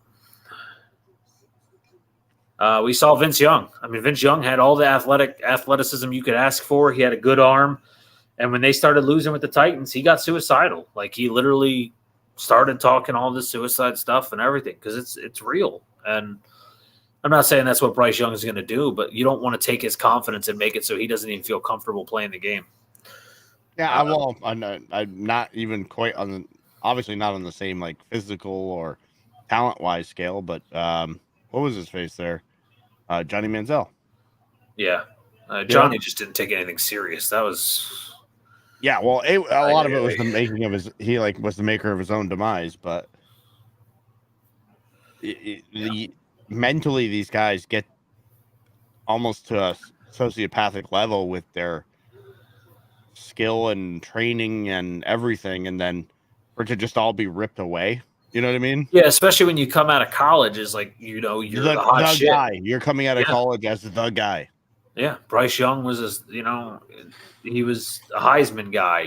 He was everything, and now he's kind of getting beat up a lot. So yeah, I don't know. And what you hope happens is something like what happened with Baker, right? Where they just become humbled. Yeah, and they learn from it, but it's even harder when it's even harder when the guy taken right after you is having a hell of a season. Mm-hmm. I mean, you beat him last week, but he didn't really beat him. He just kind of both teams played like crap, and somebody had to win a football game. But all right, the other 4:00 game before the Eagles won, because I have a feeling we're going to have a lot of conversation in the Eagles one. The Raiders came out and curb stomped the Giants 30-6, and people can say, "Oh, well, Daniel Jones got hurt and didn't play." They didn't look good even with Daniel Jones in the game. So I wouldn't consider that to be like the reason they lost this game. I said it before the podcast. The reason I took the Raiders, and I don't know if this was the reason you took the Raiders, but when you have someone like Devontae Adams coming out and going, I would run through a wall for Dameon Pierce. Like, I would do anything for my head coach. You feel the energy that this team is going to play for him, and they're going to win this game for him, and I didn't doubt it for a minute. And they came out and played some inspired football. So have you seen the articles yet about why McDaniels was fired? He had a really bad team meeting or something? Did I see that correctly? The Raiders players were so upset with McDaniels that they literally called a team meeting. Do I have a water? All right, I'm going to go get a water. To air grievances against him. And it was so bad, like it broke him. So they were literally just unloading on him. Captains started, and then they went player by player. And McDaniels was so distraught by what was said that he couldn't even speak. He had Antonio Pierce get up and speak for him. Wow. Coming soon to an HBO Max special. What happened was it then was that it was so bad that it was brought to Mark Davis's attention. And because Mark Davis preferred Antonio Pierce's messaging, that's why he fired McDaniels, because he thought the players responded more to Pierce than they did to McDaniels. And it was the meeting was described as vicious. And if anyone's curious, earlier when I talked about teams being poorly run and said I went and wasn't here yesterday, when I said I went on a passionate speech about teams being poorly run, it was about Mark fucking Davis and his inability to run a football program. Not saying he made the wrong choice with Antonio Pierce. I said that yesterday as well. But Mark Davis is a fucking moron, and the Raiders have been a living example of it. Have you seen his haircuts? Yes. Guy puts a salad bowl on his head and shaves a little razor around to make sure it stays how it is. Per Ian Rappaport, players and coaches alike ripped him apart, and it was ugly. Players felt that he was there at practice afterward in body and not in spirit, and essentially the meeting had broken him mentally. That's rough. Never want that to happen as an employer or a boss of a bunch of people, but were they wrong? No, absolutely not. He was terrible. He had no place being there. Terrible head coach, but we'll see how Antonio Pierce does. I hope they don't make the stupid fucking mistake they did last time. When John Gruden got fired, Rich Bisaccia did a brilliant job, and then they were like, well, that's not a big enough name. Let's go get Josh McDaniels. So hopefully they don't do that stupid shit here this time, because Jim Harbaugh will be on the market. So, well, here's the thing too, right? Like this is what got me about the McDaniels thing with the Raiders. So you had a big name tight end. You trade him away. You bring in a tight end to the draft. You don't use him. And you're running the same fucking offense you ran in New England. Like, those guys are your bread and butter. What the fuck are you doing? And you get Davante Adams because he said he wanted to play with his college teammate and is one of his closest friends. And then you let that guy go. And then at the trade deadline, you call New Orleans to see if you can get him back. Like, Davante came to the Raiders because he wanted to play with Derek Carr. He wanted to play with his college quarterback. And then you just, after one season, you go, thanks, Derek Carr, bye. Yeah. And then at the deadline, to try and make Davante happy, you try and get Derek Carr back from the Saints and swallow your own pride. And then when that doesn't happen, you bench the guy you're going to pay, I don't remember how many million for the rest of the season, to start a 5th round, I believe, draft pick in Aiden O'Connell, who I don't know how he did in this game, but I don't feel like he did anything special. 16 of 25, 209, no touchdowns, no interceptions, no sacks. Yeah, so he was just serviceable. I mean, you can see better potentially down the road. Josh Jacobs had 26 carries for 98 yards and 2 touchdowns. Yeah, where did Josh Jacobs come from? This whole season we've been waiting. And he finally comes around, and Trey Tucker's the leading receiver. Like, I don't know. Davante Adams is not going to be happy if this is the route that keeps happening. But it is what it is. And then again, the other name that comes to mind when it's like, oh, you were the Patriots offensive coordinator, Hunter Renfrow. Like, yeah. You made slot receivers careers in New England. And you got a guy who the year before you got there was fucking phenomenal. Funny thing was, I actually heard that New Orleans actually tried to get Hunter Renfrow because Derek Carr asked for him. I mean, it makes sense. I think Renfro still got it. I don't think he's, Cooper Kupp, Puka Nacua, but he's still pretty fucking good at the slot. Yeah. But yeah, none of the moves they made while McDaniels was the what was the head coach made sense. Yeah, even that GM that they fired, another idiotic move. Thank God. Mike Mayock was perfectly fine. I know he hired Gruden, and they were like, well, we got to get rid of the guy who brought Gruden to us. But Mike Mayock was a good GM other than that. And That was a mistake The too. whole Gruden thing, okay? The whole Gruden thing reminds me of what's going on with Harbaugh now in college, okay?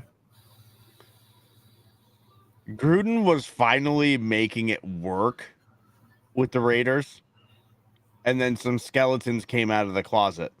It's kind of like similar to Michigan and Harbaugh, right? Yeah, but where did those skeletons fall out of, right? They fell out of the fucking Dan Snyder investigation. Right. That's what I mean. So, like with Michigan right now, what's funny is you hear all these other Big Ten coaches, all of them said, we've known this has been going on for a while. You know why it's coming out now? Because Michigan's the big dog. And did you hear who actually started this? The rumors, at least, the reports are starting to say. Who's that? Ryan Day, Makes sense. Ohio State's head coach, is Makes who sense. apparently called and said that he has evidence of it. But what? And okay. But again, they all said they've known about it for a while. Why does it come out now? It's because you can't beat Michigan in their current form. Yeah. And Ohio State and Michigan is in 3 weeks, and I'm excited. And Michigan has won the last two, so good luck. It's Michigan plays Penn State this week in a hell of a game. Yeah, that'll be fucking great. And you know what's funny is I was listening to Kirk Herbstreit talk about it, and he's saying the same thing. He goes, look, even if the NCAA, which is one of the most terrible fucking organizations to ever have their hands on college football, were to do something about this, they go, Michigan has 90 days to appeal. It'll go beyond the season. The season will be over by the time Michigan has 90 days to respond to the allegation. He goes, so it doesn't make any difference. And he goes, and at the end of the day, you know what I've heard out of Michigan is they're planning on re-signing Harbaugh if he'd like to stay because, well, winning is everything. Yep, which I don't think he's going to. I think he's tired of this bullshit, but we'll see. I think there's two things working against Michigan. It's this: if this shit continues, and the fact that they made Harbaugh take a pay cut. Yeah. When they weren't as good as they are now. Because that like to me, that would live in the back of my head. Like, remember when you made me take a pay cut? Well, here's the new offer sheet. You know what I mean? You want me to stay now? Here's the new number. Yeah. And while we're talking about Michigan, I want to talk about it real quick. I texted you about it, but Michigan State is preparing to make a multi-million-dollar offer to Urban Meyer to be their new head coach.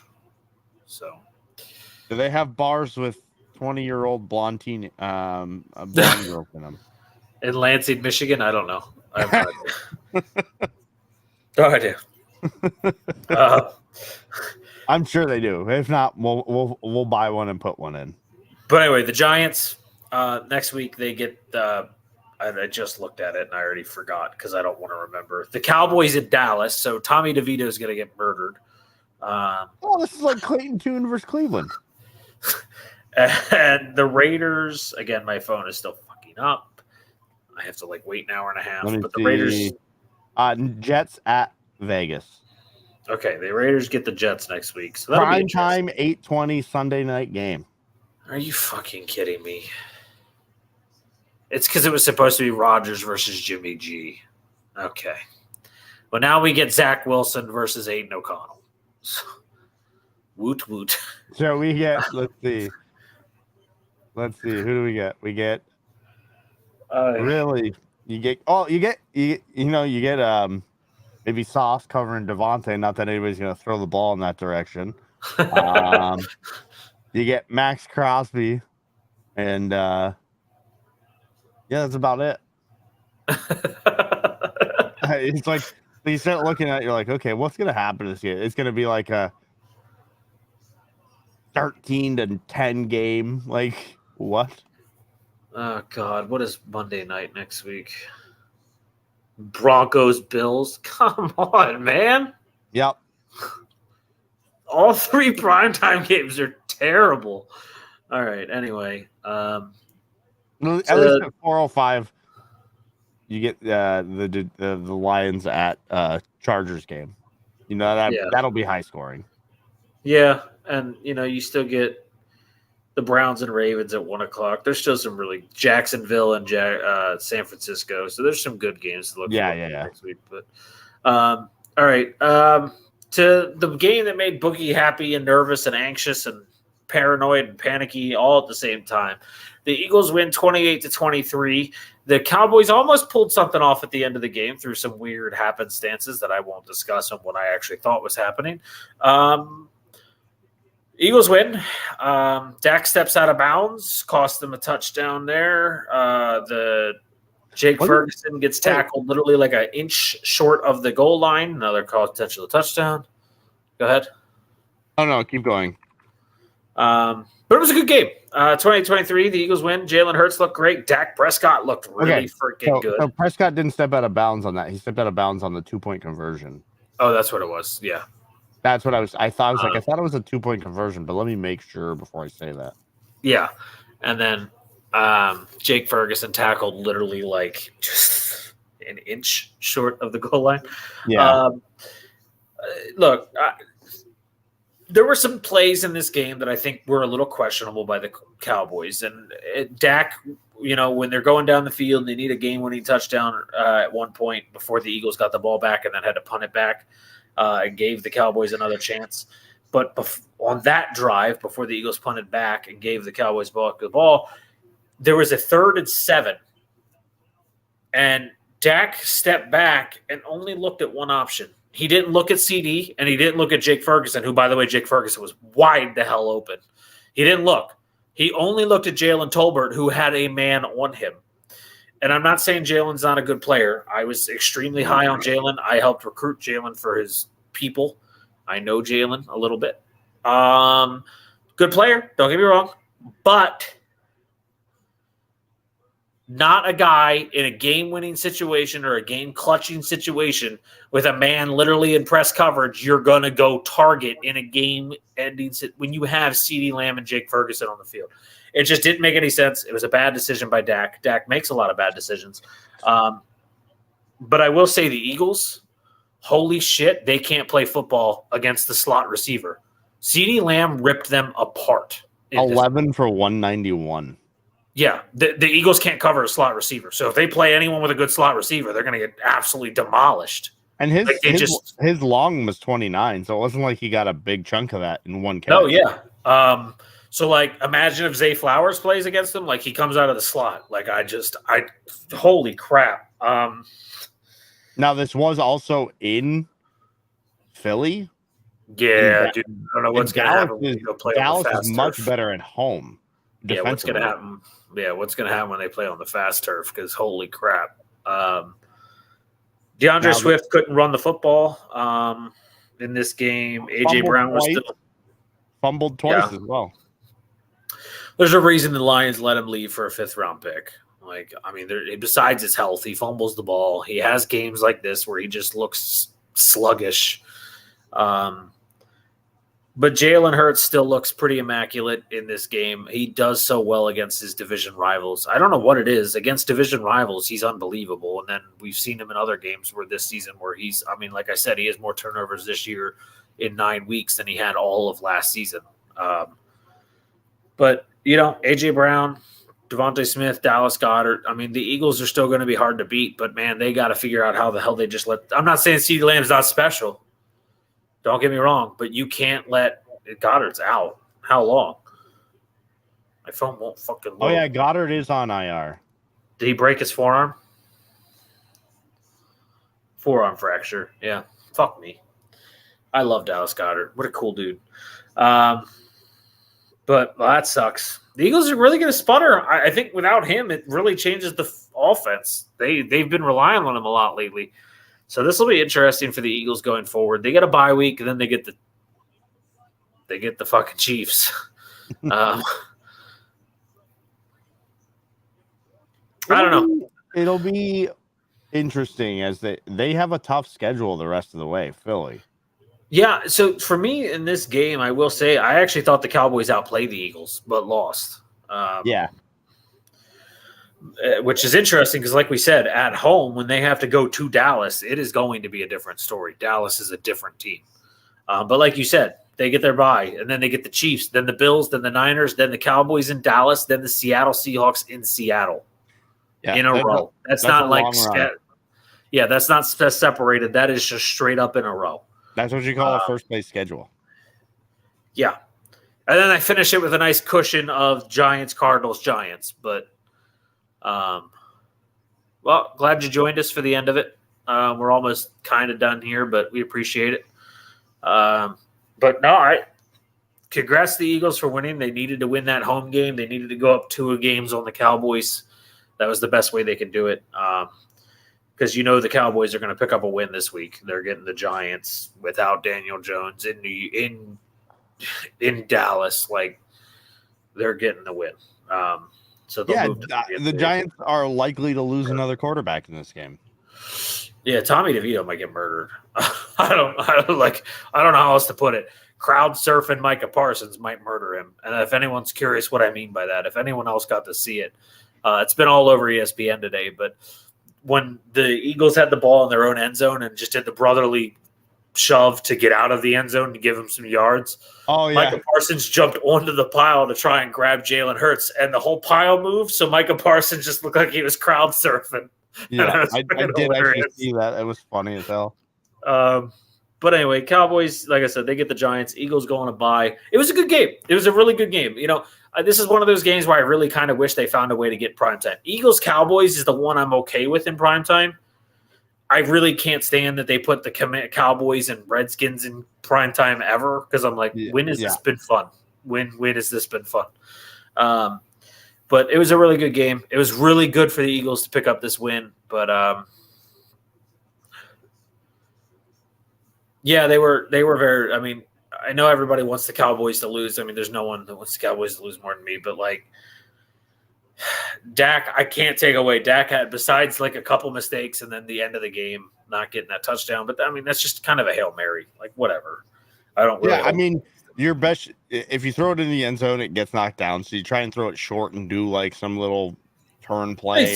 He threw it to the 3-yard line to CeeDee Lamb. If you're hoping anyone can get those 3 extra yards and make a tackle miss, it'd be CeeDee Lamb.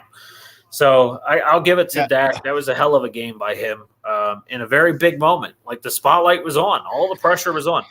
Now, before we hop out of this game to Sunday Night Football, I do want to ask you, because I've said it yesterday before while you weren't here. This is the second time I've said something while you weren't here that I think you would have murdered me for.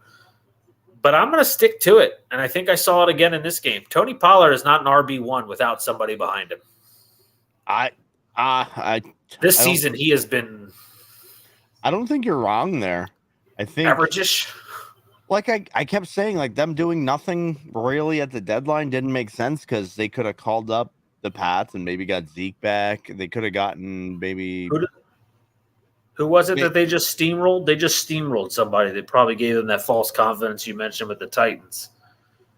The Rams, 43-20, and they were probably like, "Oh, we're fine."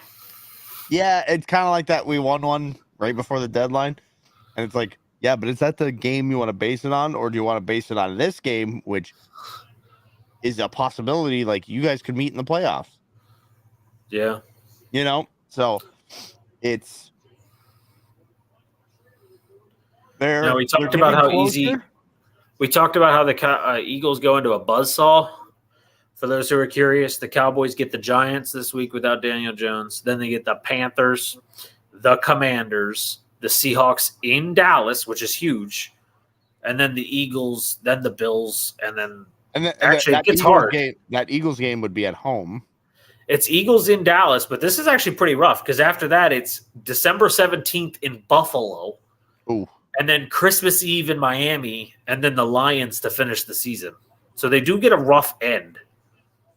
Oh, and then the Commanders the final week. But they do have a little bit of a rough go, but they've got 3 really easy games while the Eagles are playing some real tough games here coming up. Right. So they can gain some division positioning. Dallas just pounds those teams, because if they don't, you're going to be like, no. Yeah, they can't afford to slip because they're 2 games back now, so they need to pick up one of these games. They'll wind up a wild card team. The NFC is terrible. The Vikings are currently a wild card team. The Cowboys will easily be a wild card team. Yeah, you would hope. There's no doubt about it. But that rating on the side of their helmets is real rough, Yeah. They let everybody know. Hey, they're like, when we get to the playoffs, this is our rating, guys. And when we're on the road, besides this week, this has been our rating. It's a Yelp review. All right. Last game to talk about. Sunday night football. 24. It felt like 34. 24-18. Cincinnati Bengals go out and beat the Buffalo Bills. Couldn't run the ball. No. Neither team could run the ball. No. And you know what? Colin Cohert talked about it today, and I'm starting to feel he's right. Because, and I don't know if he's 100% right about Sean McDermott, but I kind of think he is. He was mentioning how Sean McDermott is a good head coach because he's fixed all the issues Buffalo had. But he doesn't have the creativity and the explosion to fix this team. There's no fixing this team like to the next level with your turnover captain. Colin Cohert said he reminds him of Big Ben after Big Ben's prime. Josh Allen. I'm not like he couldn't throw to anyone but Dalton Kincaid in this game. He literally couldn't hit Diggs. He couldn't hit Gabe Davis. Like he was against a top defense. I just don't see it. I'm telling you right now, just like Baltimore, Cincinnati is scary good, and people don't want to talk about it. I think they're the 2 team. That's where I had in my power rankings. I'm sticking with it. Cincinnati, and I think I referenced it earlier. I was like, this defense is sneaky good. Just watch what happens. Like, they keep improving on defense. Like, they couldn't run Wilson the ball. and Jermaine Pratt are playing out of their mind. Trey Hendrickson. Yeah. Like, you start looking at that list of names, and you're like, oh, okay. They got guys everywhere. Yeah, and Cam Taylor-Britt played lockdown corner yesterday. As a second-year player, that was really impressive. So you're just like, oh, okay. And then, okay, they can't run the ball. Well, they got Joe Burrow, T. Higgins, Tyler Boyd, Jamar Chase. You know what I mean? It's like, okay, where are they soft at? Tight end? And all 3 of their tight ends had more yards than Travis Kelce this week. So, like, right. 3 tight ends. It's like, okay. Good luck. Yeah, we talked about the Ravens earlier. I mean, I said last week they were my number 1 in the power ranking. I said after this performance against Seattle, they are easily the best team in the league right now. But there is no doubt Cincinnati is right behind them. And we have to see what the Ravens do this week. All right, for the record, Lamar is 12-1, I think they said, against NFC opponents. And last 2 games were Seattle and Detroit. This week, they get a team he's very historically not great against in Cleveland. So we'll see what he does against the Cleveland Browns this week in Baltimore.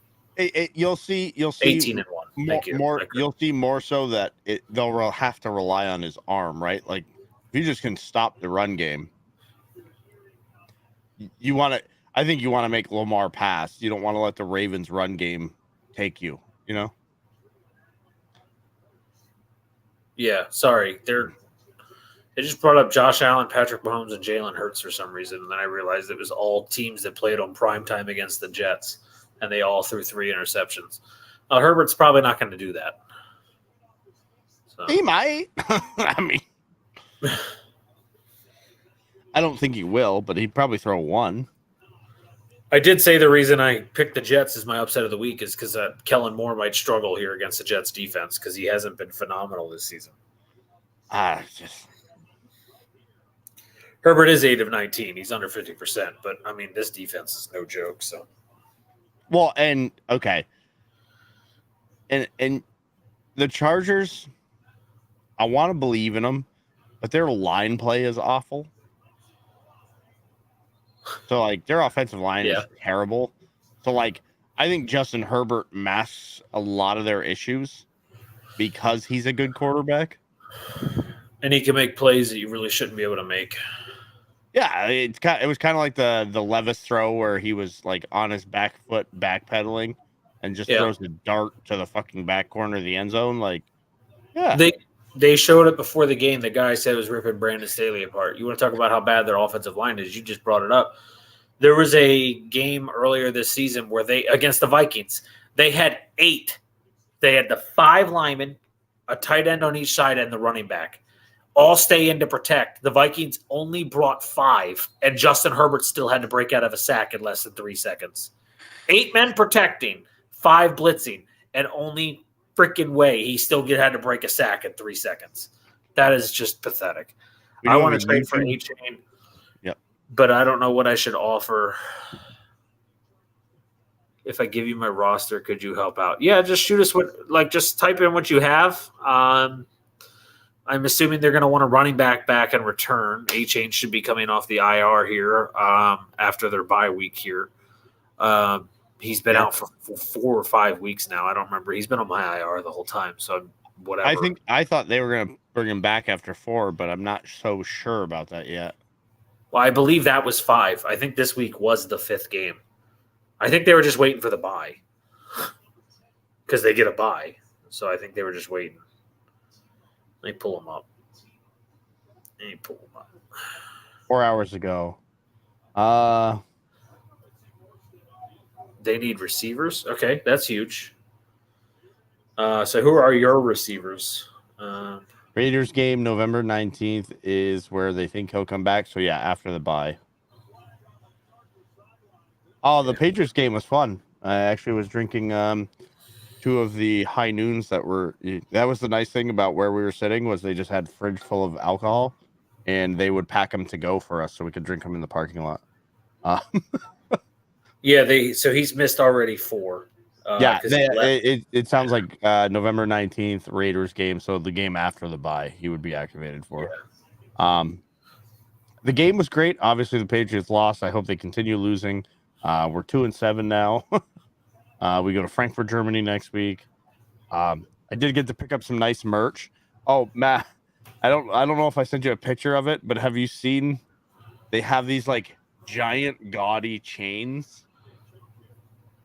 No, with like, so I it's upstairs. I'd go grab it. I will go grab it after I explain to you. It's a giant, so it comes in 3 colors: silver, blue, or red. It's like a giant gaudy chain, and you could get whatever logo on it you want. I'm listening to you, Doc. Give me a second, Gits. I'll get back to you in a second. I'm going to check some schedules for some of these guys. It's a foam logo, and then it lights up. So I'm going to go grab that while you're trying to figure this out. And I'll think about these players as well. Baker, Brees, Hunt, Chase Cup. He said the guy needs receivers, so I'm looking at Chase Cup, Waddle, and Godwin. But I'm looking at Waddle's future schedule here as they don't. Yeah, Waddle's going to be a tough sell because he just hasn't lived up to his hype this year.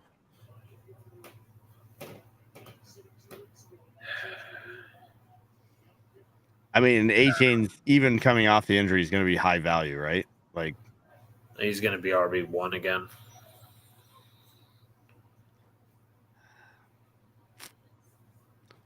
I'm trying to figure out Stafford's injury real quick. Cup might be. I know. I was like, I might offer Cup here. Like, yeah, I'll get into that when we get back. Just let me go grab that chain. I just want to show it. It's fucking hilarious. Okay, I'm gonna look up Cup's schedule here. Yeah, Dad, he'll answer that for the fate of Belichick, but my comment will be pretty simple. Stafford optimism for week 11. So the Rams get a bye, then the Hawks, Cardinals, Browns, Ravens, Commanders, Saints. They do not have an easy schedule remaining besides Arizona. I'd honestly see if you can do Cup. I know it sounds crazy, but I would honestly see if you can do Cup. His name carries a lot of weight. He had a pretty decent week this week against Green Bay. Nothing special. Without a touchdown with Brett Ripien, you're not going to have anything special because Brett Ripien sucks. And Green Bay, people can shit on Joe Barry and the Green Bay defense all they want, but Green Bay's defense is still top 5 in the league. The problem is their stats don't show it because they're on the field 100% of the time because Jordan Love is the worst quarterback in the NFL. But honestly, I would make it Cup. Their schedule, besides Arizona, they play really good defenses the rest of the season. They play Seattle, Baltimore, New Orleans. The Rams play some really good defenses the rest of the year. So if I had to choose, it'd be Cup. Yeah, I would go Cup here just because I like Chase too much. I like Waddle's schedule is really easy for the rest of the year. Like they play one team with a winning record the rest of the season, the Dolphins.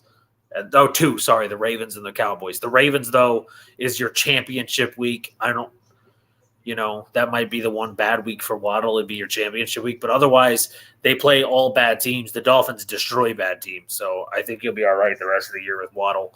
And I would ever remove Jamar Chase right now. And I just don't think anyone's going to give up Devon A-Chain for Godwin unless they're really desperate at receiver. You could make it a take your pick type deal. Yeah, because if you can lose Godwin instead of Kupp, you're better off. But I just don't see. I wouldn't take Godwin for A-Chain. I would consider Kupp. So, they did say that he got an extension. I just don't know what provision. He's not getting fired. He's not getting fired.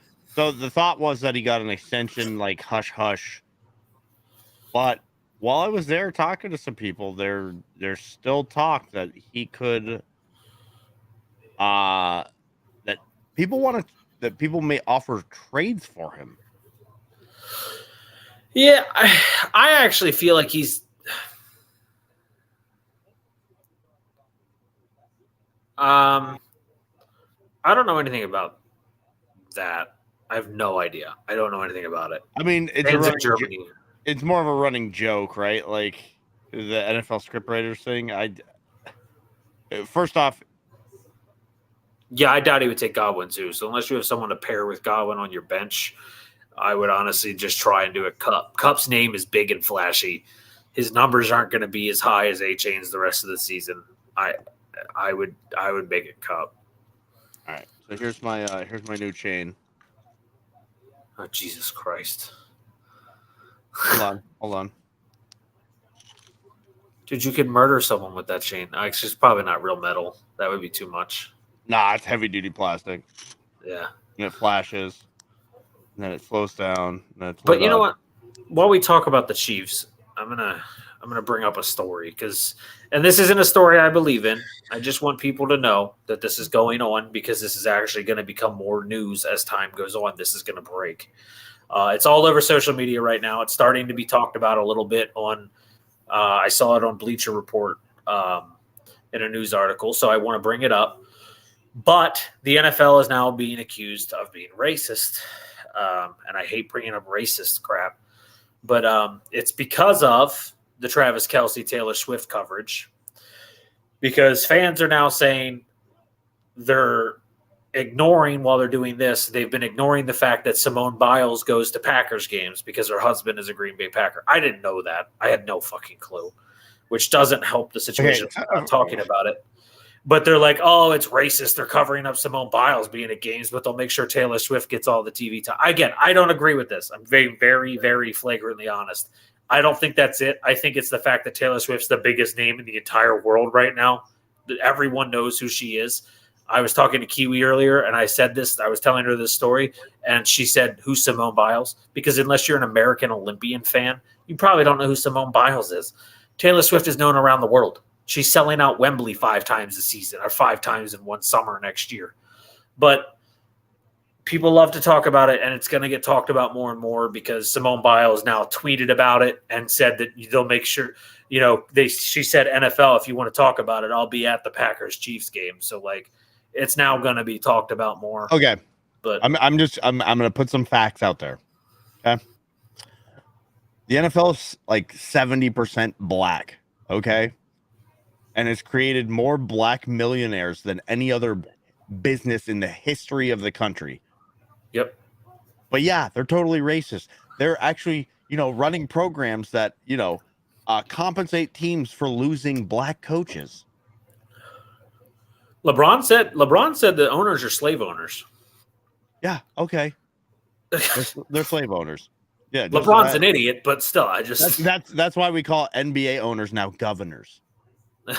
Governor is more racist than owner. What the fuck are you talking about? It's the $1 billion plantation. It's so stupid.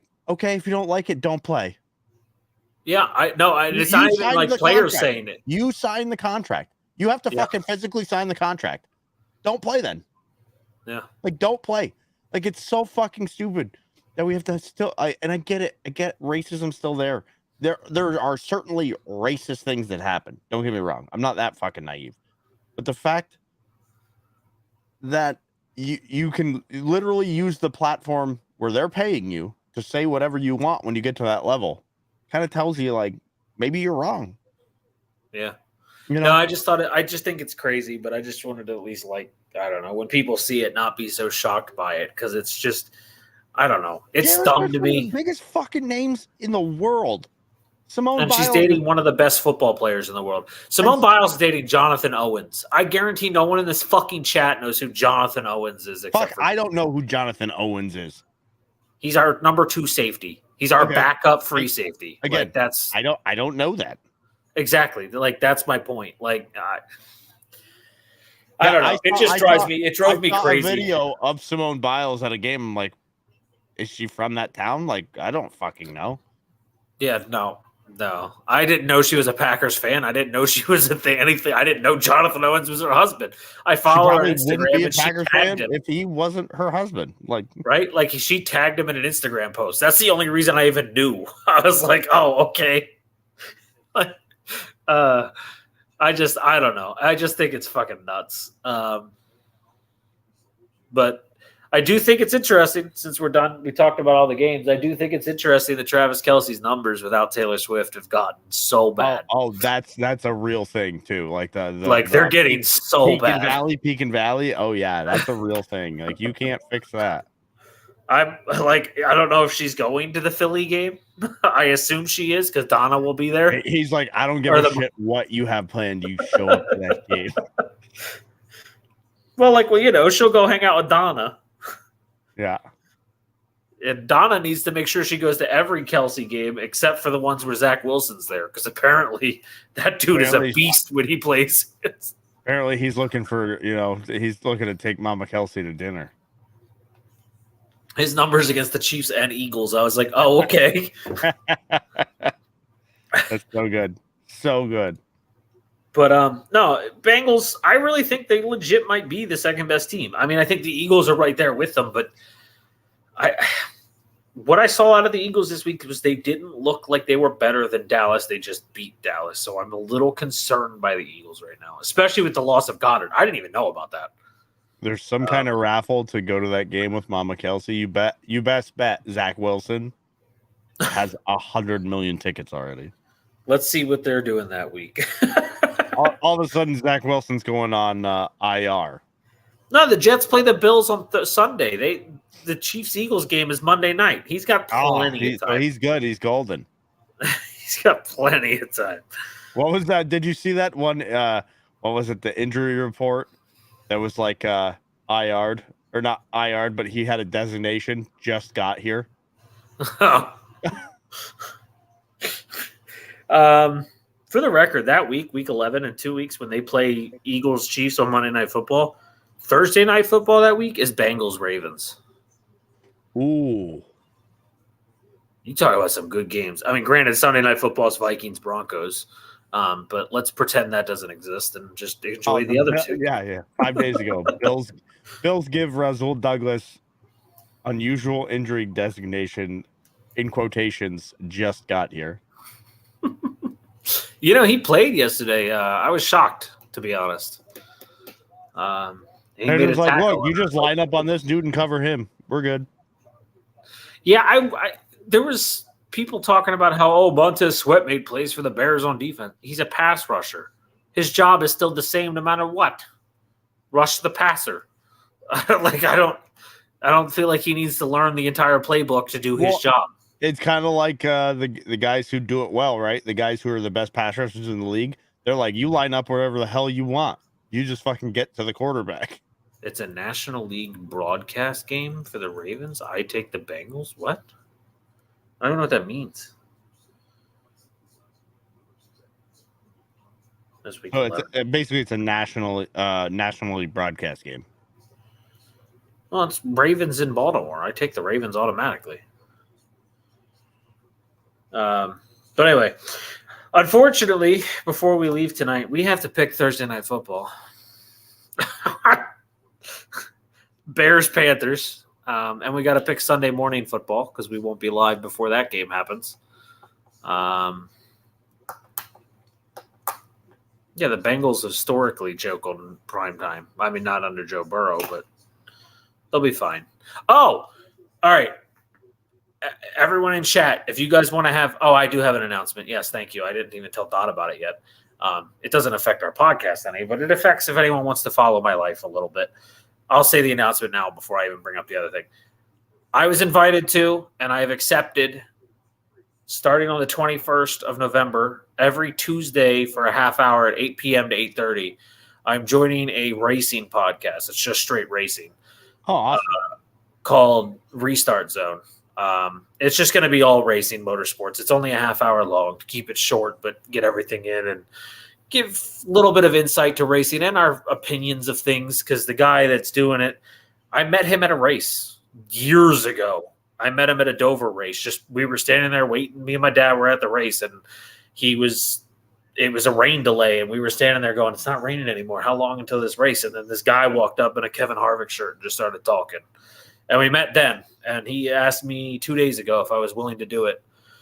And I thought about it, and I decided it's not going to interfere with anything. It's 8 p.m. on a Tuesday. It doesn't interfere with this podcast. Doesn't interfere with work. It doesn't interfere with anything. So I was like, fuck it. Let's do it. And I'm really excited because I love talking motorsports, and there's a lot of people on social media that talk motorsports. So I was like, maybe we'll get into that crowd somewhere somehow. I don't know.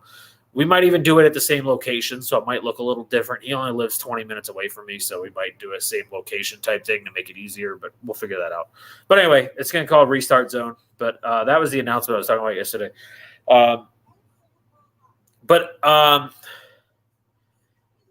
This was brought up by Des Bryant, and I really want everyone to look this up because this is hilarious.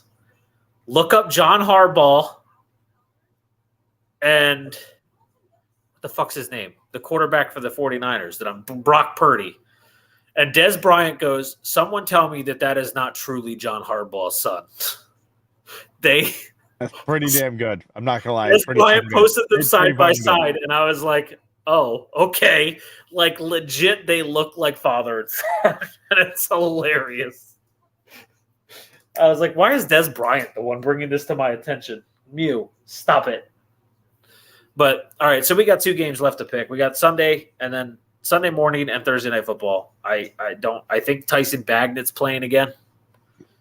I'd imagine.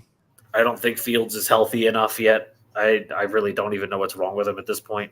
Let me see here. It's that dislocated thumb.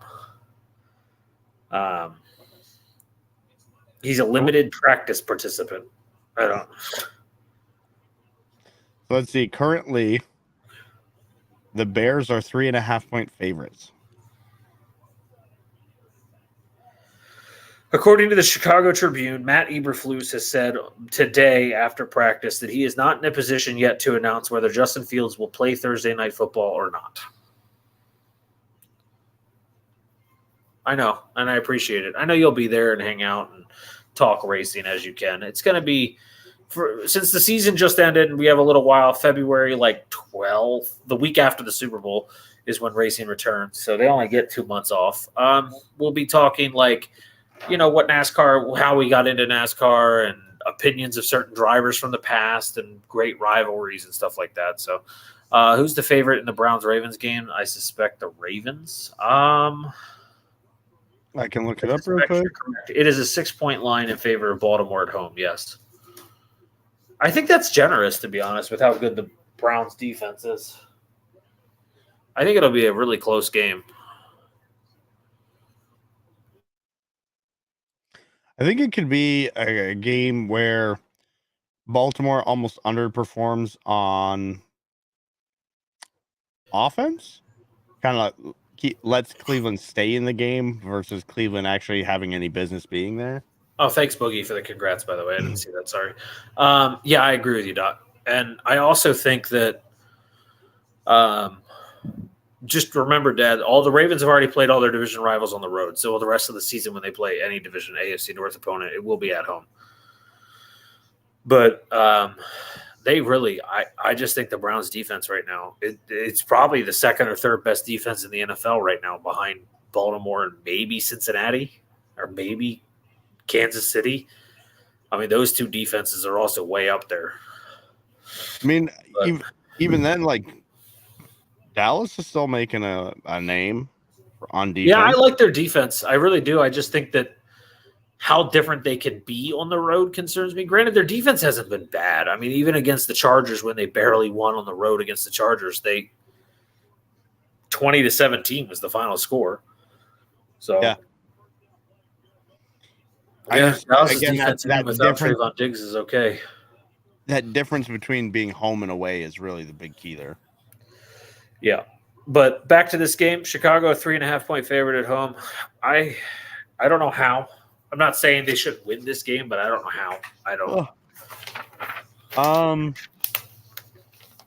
I don't know what to do here.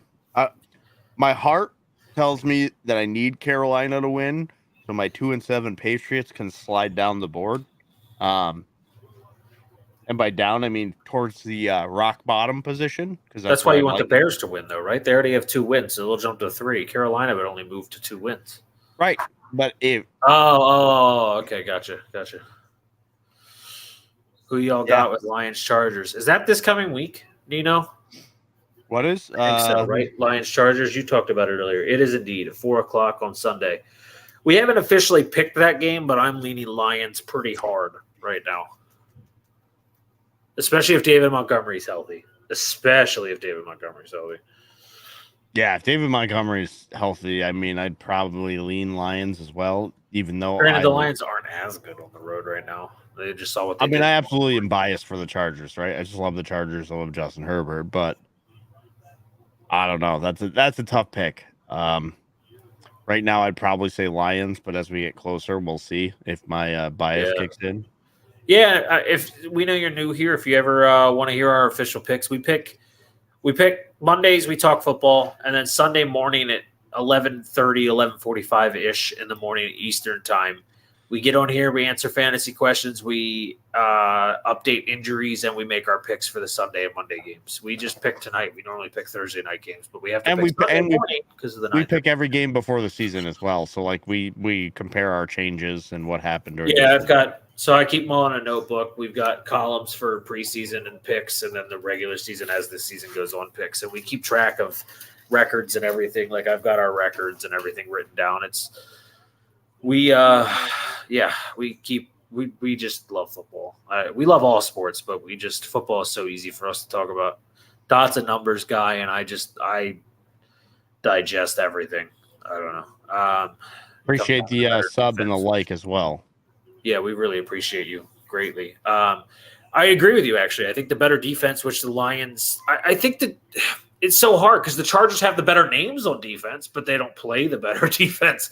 Somebody mentioned today that Khalil Mack has 7 sacks on the season. I'm like, he got 6 in one game. Yeah, it's 6 in one game. You got to look at microcosm and macrocosm at the same time. You know, you got to right? that looks pretty good on paper, but hold on. 0 0 0 6 1 0 0 0 0 looks kind of weird, right? As I say his name, he gets a sack. I don't know what I'm doing, but I'm just... you figured out what they call the caster curse. Every time you say something, and I love that this is the caster curse, right? Every time you say something, either the exact opposite or what you said happens. And I go, wasn't that kind of everything happens then? Yeah, right. Like there's no in between. Right. It either happens or it doesn't. And it's like, It's like it's the same thing with Justin Tucker. They're like, oh man, Justin Tucker hasn't missed a field goal in under 50 yards in like I don't know how many attempts, and then he doinked it off the post. And I was like, well, there you guys go. But y'all thinking trading Ridley and Jalen Warren for Isaiah Pacheco. I'm stacked at receiver, low on running backs, but I don't want to overpay for no reason. Oh, that's hard. I mean, Pacheco's seeing the lion's share of the carries in Kansas He got all of them this week except for the ones Mahomes ran. So is he going to be like a top end back? No. But Jalen Warren still has Najee in his way. Yeah, and the Steelers are, that franchise that sticks by guys, and it, personally, I would do it if being stacked at wide receiver. It's a Yes. good move, minus the Eagles game in 2 weeks. It's a good move. You get the Raiders, you get the Packers, who are like 29th against the run. You get the Bills, who are struggling against the run.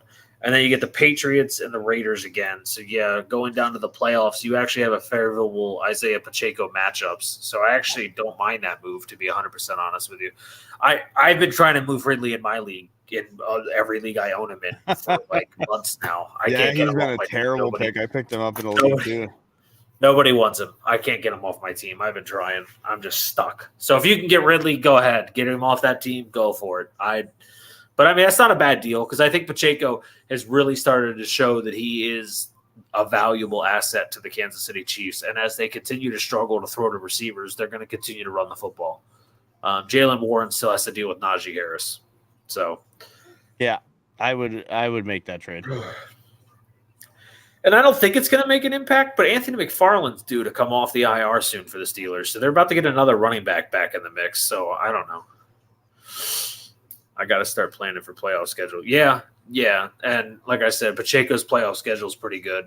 I don't know what Ridley's is, but the Jags offense hasn't even been that explosive this season. So it's all been Mr. Yeah, and I don't see Ridley breaking out against San Francisco next week. Yeah. No, I don't either. But it's funny because that San Francisco defense has been getting diced up by QBs. Yeah, but they just had a bye week to get shit right. Granted, I do wonder. We talked about it with the Eagles losing coordinators. I'm wondering if losing D'Amico Ryans is starting to come full circle. I mean, look at the numbers. It looks like it right now. They did just get Chase Young for a third-round compensatory pick that they probably got from losing D'Amico Ryans. Oh, by the way, I want to talk about that when we talked about the Commanders game. Okay, I didn't realize this until after the fact. So the Commanders traded him for the third-round compensatory pick that San Francisco had. So not only it's not going to come at 32, it's going to be beyond 32 of that round. Yeah, it'll be 38, I think. Right? As of right now. But here's the thing.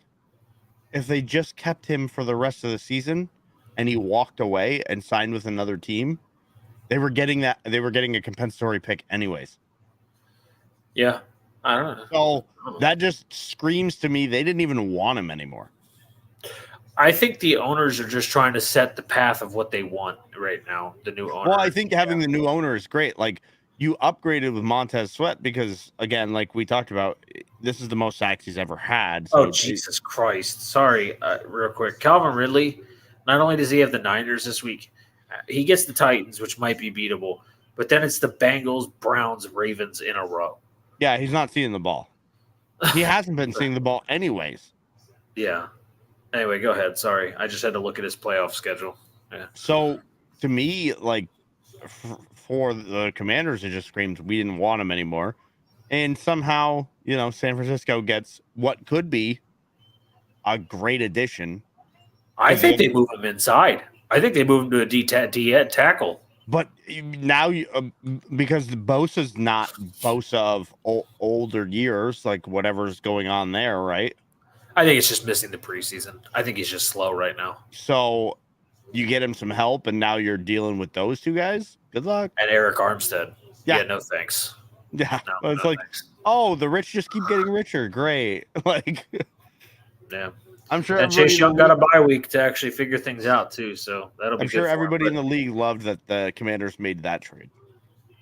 Yeah, I don't think so. They're like Seattle. We thought we got rid of Snyder. What? Yeah, Seattle gets freaking Frank Clark and Leonard Williams. They're like, all right, we're going to dominate this shit now. And San Francisco's like, hold up. Hold on a second. And then Seattle went out and showed that, can't hang with the big boys. All right, so I've thought about this game while we were talking. I'm sticking it. I'm taking it because I'm taking a fucking revenge game. I'm taking the Bears. DJ Moore, 130 yards and 2 tutties. I'm taking a revenge game. Oh, I'm taking the Bears here too. I want Carolina to win, but I'm taking the Bears. I think he can do enough to win the game. And Donta Foreman revenge game. I mean, he also came from Carolina last year, so yeah. I think Carolina's still trying to figure out too many things. Yeah, Frank Reich is just taking it. It's just hard for Frank Reich to adjust. He's never really had to. Besides Carson Wentz, he's never really done with young quarterbacks. He's dealt with veteran quarterbacks and big quarterbacks. Like he's a really good with big, tall, physical quarterbacks, and now he's got little child-sized quarterback playing quarterback. So I just don't. I'll take the Bears. I'm not comfortable with it because it's hard to believe in Tyson Bagnet after what I've seen, but DJ Moore and Donta Foreman can control this game on offense. So, and both teams suck on defense. So I don't know. Come on, Eckler. Yeah, I feel like Carolina will struggle more to run the ball, which means Bryce Young's gonna have to throw it more. And I think, I guess we'll have to check injuries before, but I mean, for like the Bears, Cole Kmet is questionable. DJ Shark for the Panthers is questionable. Brian Burns is questionable for Carolina. So we'll see how this kind of pans out and who plays and who doesn't going into a short week. Yeah, I hate short weeks. Is this Tariq Cohen? What? Tariq Cohen is on the Panthers injury report. I didn't even know he still is in the league. Tariq Cohen hasn't been good since he was with the Bears for like a Trubisky years, maybe even before that. That is nuts. Okay, sorry. I just looked at their injury report and that name jumped at me. All right, we got to pick the Germany game. Your team. All right, you know my strategy. Fucking Christ. You know my strategy. Look at what I'm wearing. I'm taking the Colts. I'm also taking the Colts. I actually think you guys suck. We do. We do. You know how many people I talked to at Patriots Place that all had the same mentality I did, which is, look, we had our run. Now we're destined to suck for a while. I'm the opposite. I shit talk the Packers and these Packers fan boards, and they're like, "Why are you here if you're not a Packers fan?" I'm like, "I am a Packers fan. I'm realistic, and I see what Jordan Love is not able to do." And they're like, "He's fine. Give him a full season." I'm like, "I don't need to give him a full season. He can't throw the ball past 10 yards down the field. I don't need to do it. I'm good." No, he can throw it more than 10 yards. He can't throw it accurately more than 10 yards. Well, yeah, like I'm sorry, Packers fans, but I'm not doing it. I'm not buying into the Jordan Love that you guys have anymore. I bought into it hard at the beginning of the season. I was all over it. I think I sold my tickets to the show. I think watching it in person made it even worse for me with Mac Jones, where I'm like, seeing that one throw, just like the guy's arm, like he's 3 steps clear of a defender. His arm is up, like in the direction he wants the ball, and the ball goes in that direction, but it's about 4 yards too high and about 5 yards left of where it's supposed to be. And I'm like, well, he's not making that fucking catch ever. Like, what are you doing? And it's like, oh yeah, this is like, it's like purgatory now. Okay, we got some championships ahead of time, and now we're just in purgatory. We're just waiting, and we might wait for 20 more years, 30 more years, but we're just waiting. And it's not going to be now. It's not going to be fast. It's just purgatory. Like, it's like, we lose games every week now, and it's like, we're not used to that. Like, my entire life, I've been a Pats fan since I started watching football. And they sucked in the beginning. And then they were good. And like the guy from the Waterboy says, oh, no, we suck again. Yeah, that's it. Yeah. So it's just the way it works. Yeah. Some teams don't win at all. And then some teams, like even the teams that are stacked, don't win them all. I remember when Patrick Mahomes won his first Super Bowl, they're like, oh, dynasty coming. Yeah, there are 2 right now. I don't know if they're going to get more than 3. I can see another one, but I don't see many more than that. Kelsey's age is going to come along, and they're not going to – once he's gone, they're not going to be a relevant team. They'll be decent, but they're not going to be superstar. I like what's happening now, where and I this is kind of weird to say, but if you think about it, the rookie quarterback thing, where it's like you have to have a rookie quarterback so you can build up the rest of the team. I think that's going to start bringing. Well, it'll be weird because I think it'll bring in some rule changes. But like either quarterback salaries need to be separate, or they need to be like limited. I think they need to be limited. It's kind of getting out of control. Because it's just getting to the point where that is the only piece of your cap that really affects anything. Yeah, it's getting out of control. Teams are realizing you don't got to pay the offensive lineman bajillion dollars unless they're like Trent Williams. Green Bay is the living example of why you don't pay your offensive lineman a fuck ton of money, because David Bakhtiari took the money and then disappeared from the league. What's his name there? Tampa Bay, the one whose knee is done, but he has guaranteed money. Jensen. Oh yeah, Ryan Jensen for the Bucks. Yeah. So his knee is shot. He'll never play again, but his money's guaranteed. He got paid. Oh, while we're talking about guys who just really fail at everything they do and took the money and ran, I don't know if you saw this, but Chase Claypool got on the field for his first snap ever as a Dolphin and false started on the very first play. Listen, you can't win them all right? You can't win them all. I was like, oh, okay. All right, Chase, welcome to the league, I guess. I don't know. No, I like, just love oh, you needed a fresh start. Oh, you said the team needed a fresh start. You said false start. What? I just I love talking crap about Chase Claypool just because Steelers fans literally at one point were saying he is going to be the next AB, and I'm like, well, you guys couldn't have been any more wrong. Like any more wrong. Wait. And why would you want that? Well, I mean, you want the first 5 years of Antonio Brown. Yeah, you want before Vontaze Burfict hit him. To the Burfict hit. After Burfict hit him, you don't want anything to do with it. Have you seen AB's golf swing? You definitely don't want that. Have you seen the AB's golf swing? No. Can you imagine? Look up Antonio Brown golf swing. Oh my God, you will fucking die. I got you. Gotcha. Tell me this guy's brain isn't going to end up in the NFL CTE, Hall of Fame, if you will. Okay, can't just type in AB, otherwise I just get golf swinging videos. Hold on. Yeah, Antonio Brown golf swing. I got a bunch of golf swinging tutorial videos, and I was like, I'm Gucci. Is this real life? Yes. What is his hair?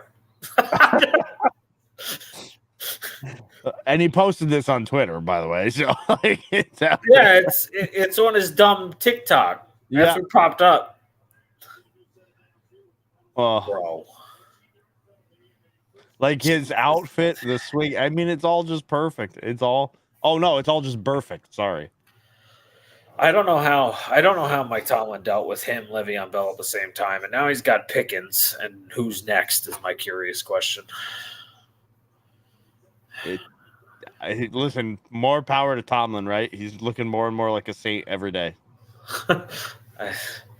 Guy is one of the greatest coaches of the past 20 years, that's for sure. I don't know how he wins with the roster he wins with, but he does it.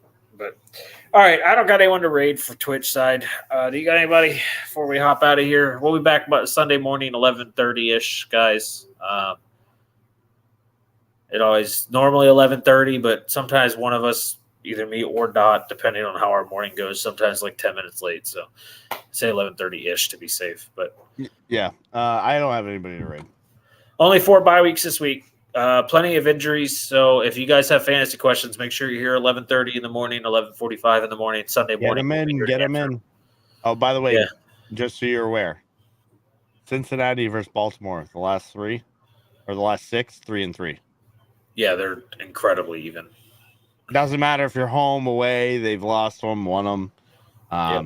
So we love you guys. We appreciate everybody stopping in. We appreciate the sub and like, Nino. We appreciate all of you guys so very much. Thank you so much for making our night, and have a good night, everybody. Good night.